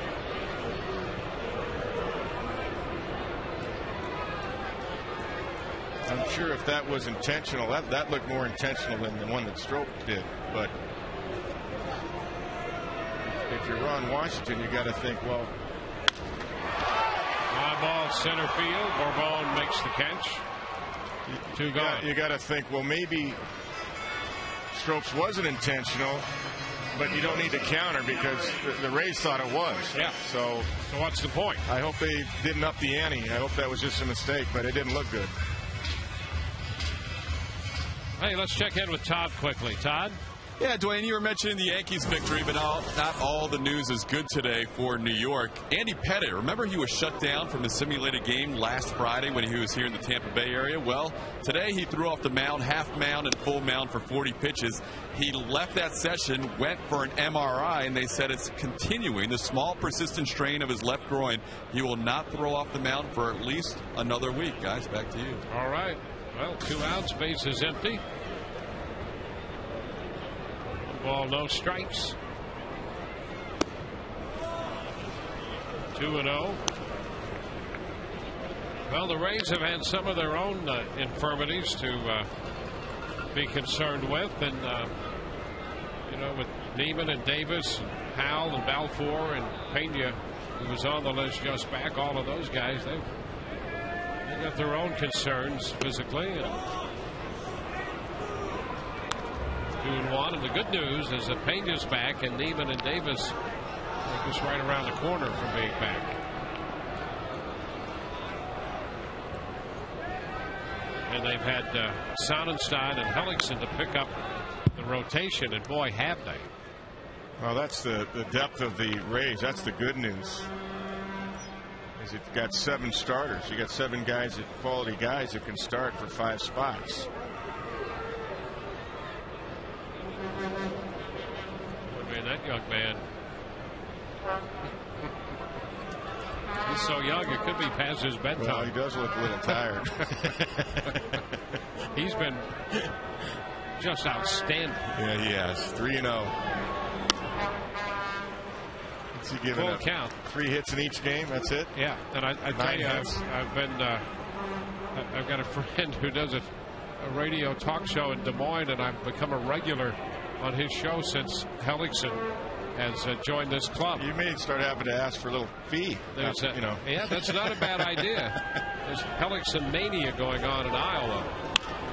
A little ground ball down to third. Cantu cannot get the throw away as he got to the ball, but lost his footing, left his feet, and Bartlett has a base hit. Jason will take that. Take the extra point.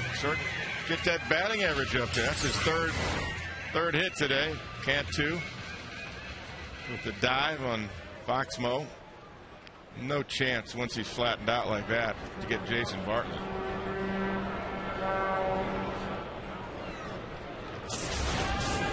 Now here's J-Cell. Got it in with that pitch. J-Cell's been on 3 times. He bunted his way out in the 4th and has a couple of bases on balls. Rays with 15 hits now. That ties their season's high. 15 hits, 6th time. There's a strike. Now 1-1.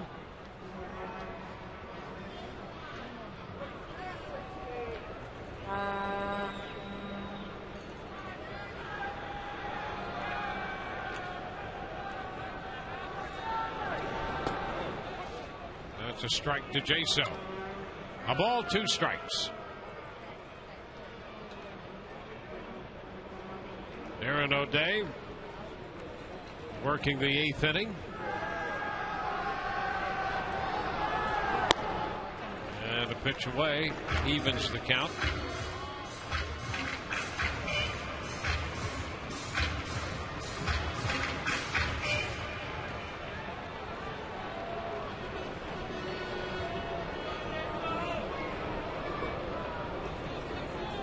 Two balls, 2 strikes. And he fouls that pitch. Breaking ball that came in, started wide, fouled it to the opposite side. He waited a long time. He hit that one right out of Benji Molina's glove. Would have been rung up if he didn't take a hack at it.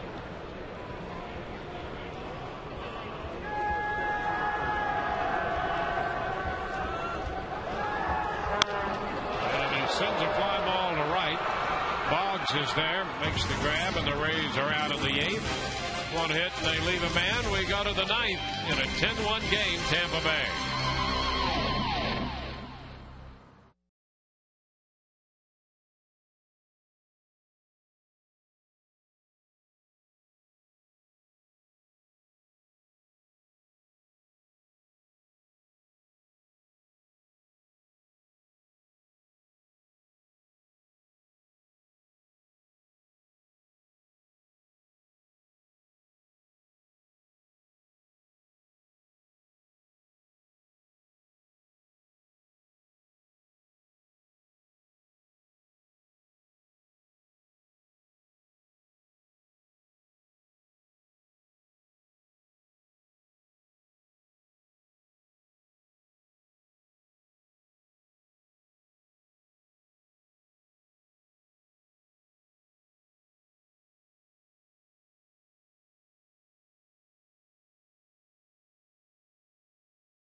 8th inning.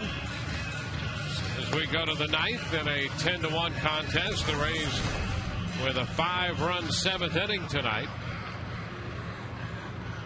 So Ekstrom, who had followed Choate to the hill, will face Benji Molina to begin the 9th inning.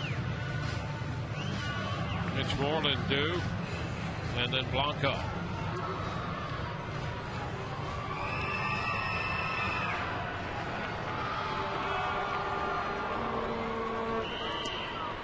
The Rays and the Yankees started the day tied for first. The Yankees and Boston have won. The Rays have this big lead here in the 9th inning.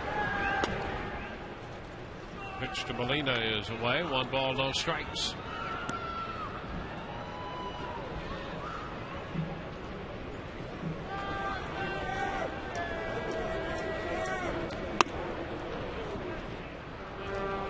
Two and 0. Rays about hit Texas tonight, 15-6.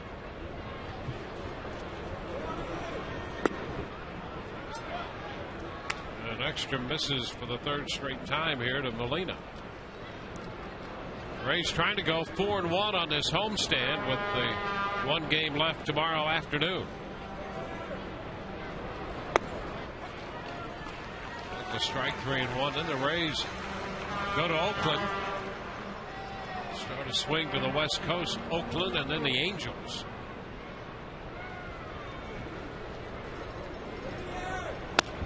And ball 4. Ekstrom walks the first man here in the 9th. That's not what you want to see. You just got to get pound the zone. 9-run lead. Shields tomorrow against Holland, and then in the Oakland series, the Rays will have Sonnenstein, Hellickson, Price, and Garza.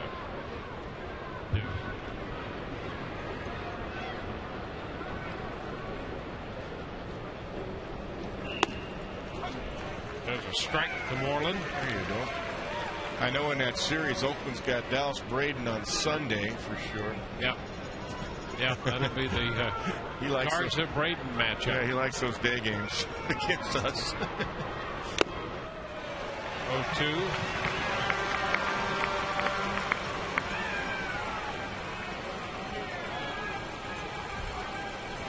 Yeah, we might have to make sure that his grandmother stays at home. Yeah, we can't. It's not Mother's Day. We know that. It wasn't good the last time they were both there. Yeah. Not good news for the Rays. Ben Mazzaro's going to pitch in that.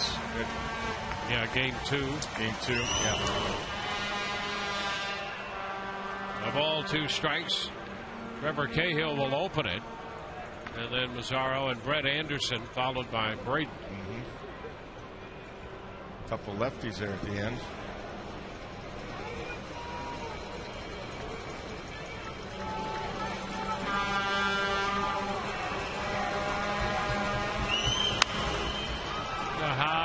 Popper back to 3rd. High bar and Bartlett after it. Nobody can grab it.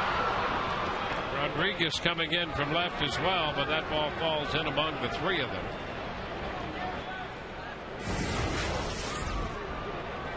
There he is, Dallas Braden, Mother's Day. Back in May, the last West Coast trip. Beat Kapler with that final out. 27 up, 27 down.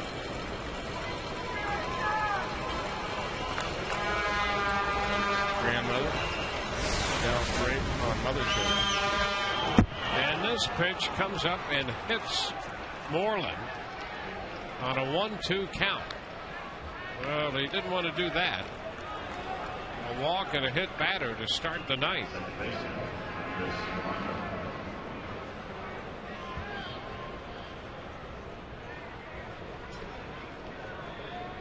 So here's Blanco.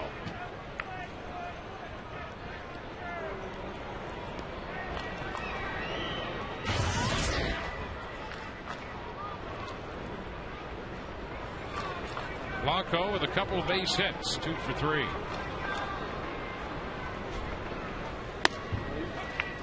And the pitch is a strike. Moreland had struck out 3 times and was down on the count 1-2 when it was hit. I mean, I don't think that was intentional. I mean, there's this little bit of thing going back and forth now because you want to get the win and just, you know what, you got a day game tomorrow. Just get the win and quit messing around here. 2 strikes now to Blanco.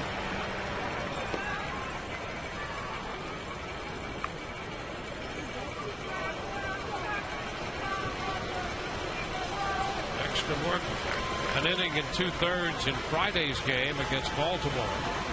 Had a couple strikeouts and no walks in that one. Pitch is fouled out of play. Well, and Joe Madden, the last thing he wants to do is get anybody else up down there in the bullpen with the day game tomorrow. So he wants to see some strikes here. He wants to see some outs. The extra on the mound.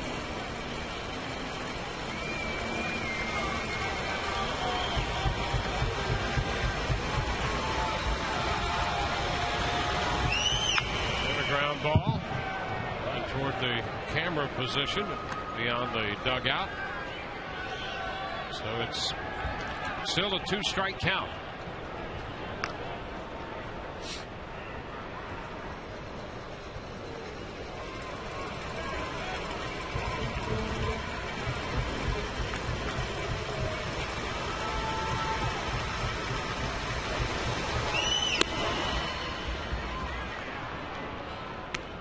One ball, 2 strikes. Well, the Rays had that losing record in June when they went 11-14, but since the 30th of June, they're 28-14. Ground ball, double play ball. Bartlett, Brignac, one, first base. Oh, safe the call over there. Out at second. Molina goes to third, turns into a fielder's choice with Moreland out. Bartlett to Brignac. Blanco got down the line, busted his tail, and then right through the back too. Didn't jump at it, busted his tail down and not turned into a double play there. Brignac normally you think is going to turn and got a little bit of a high feed, didn't get enough on it to beat Blanco. Now here's Arias. Keen Arias. Strike one. The Rays have a 10-1 lead in this game, and the Rangers scored their run in the 8th inning. That's a strike, 0-2. And we've had 3 shutouts tonight so far. Florida got Pittsburgh 6-0. The Red Sox over the Angels 6-0. And Seattle over Baltimore 4-0. Strike 3 call. But Arias caught looking. 2 outs. Well, that's a pitch that Dale Scott has called all night long, and it is a good pitch indeed. On the corner at the knees. Forget about it. San Diego leading the Cubs after 1-0. So that's another potential shutout. Rays now looking for the final out as Julio Bourbon steps in. It's outside, 1-0. You know, San Diego still maintains first place in the West, and I tell you, they talk about pitching and defense. They have very similar to what the Rays have, and they really don't have as good a hitting as the Rays do. 2 balls, no strikes. Yeah, they started the day the only team in the National League with 70 wins. That's been a great story for the Padres. It really has. Yeah, Latos. We saw Latos here. He has really become an ace for them. That's a strike, 2-1. You know, and Bud Black talked to him today, and Chris Young, who really was their #1 guy, who went down early. He should be back sometime soon. John Garland went 7 for them tonight. Yeah. Bullpen is fabulous. We saw that. And a fly ball into center field. Right there is Upton, and the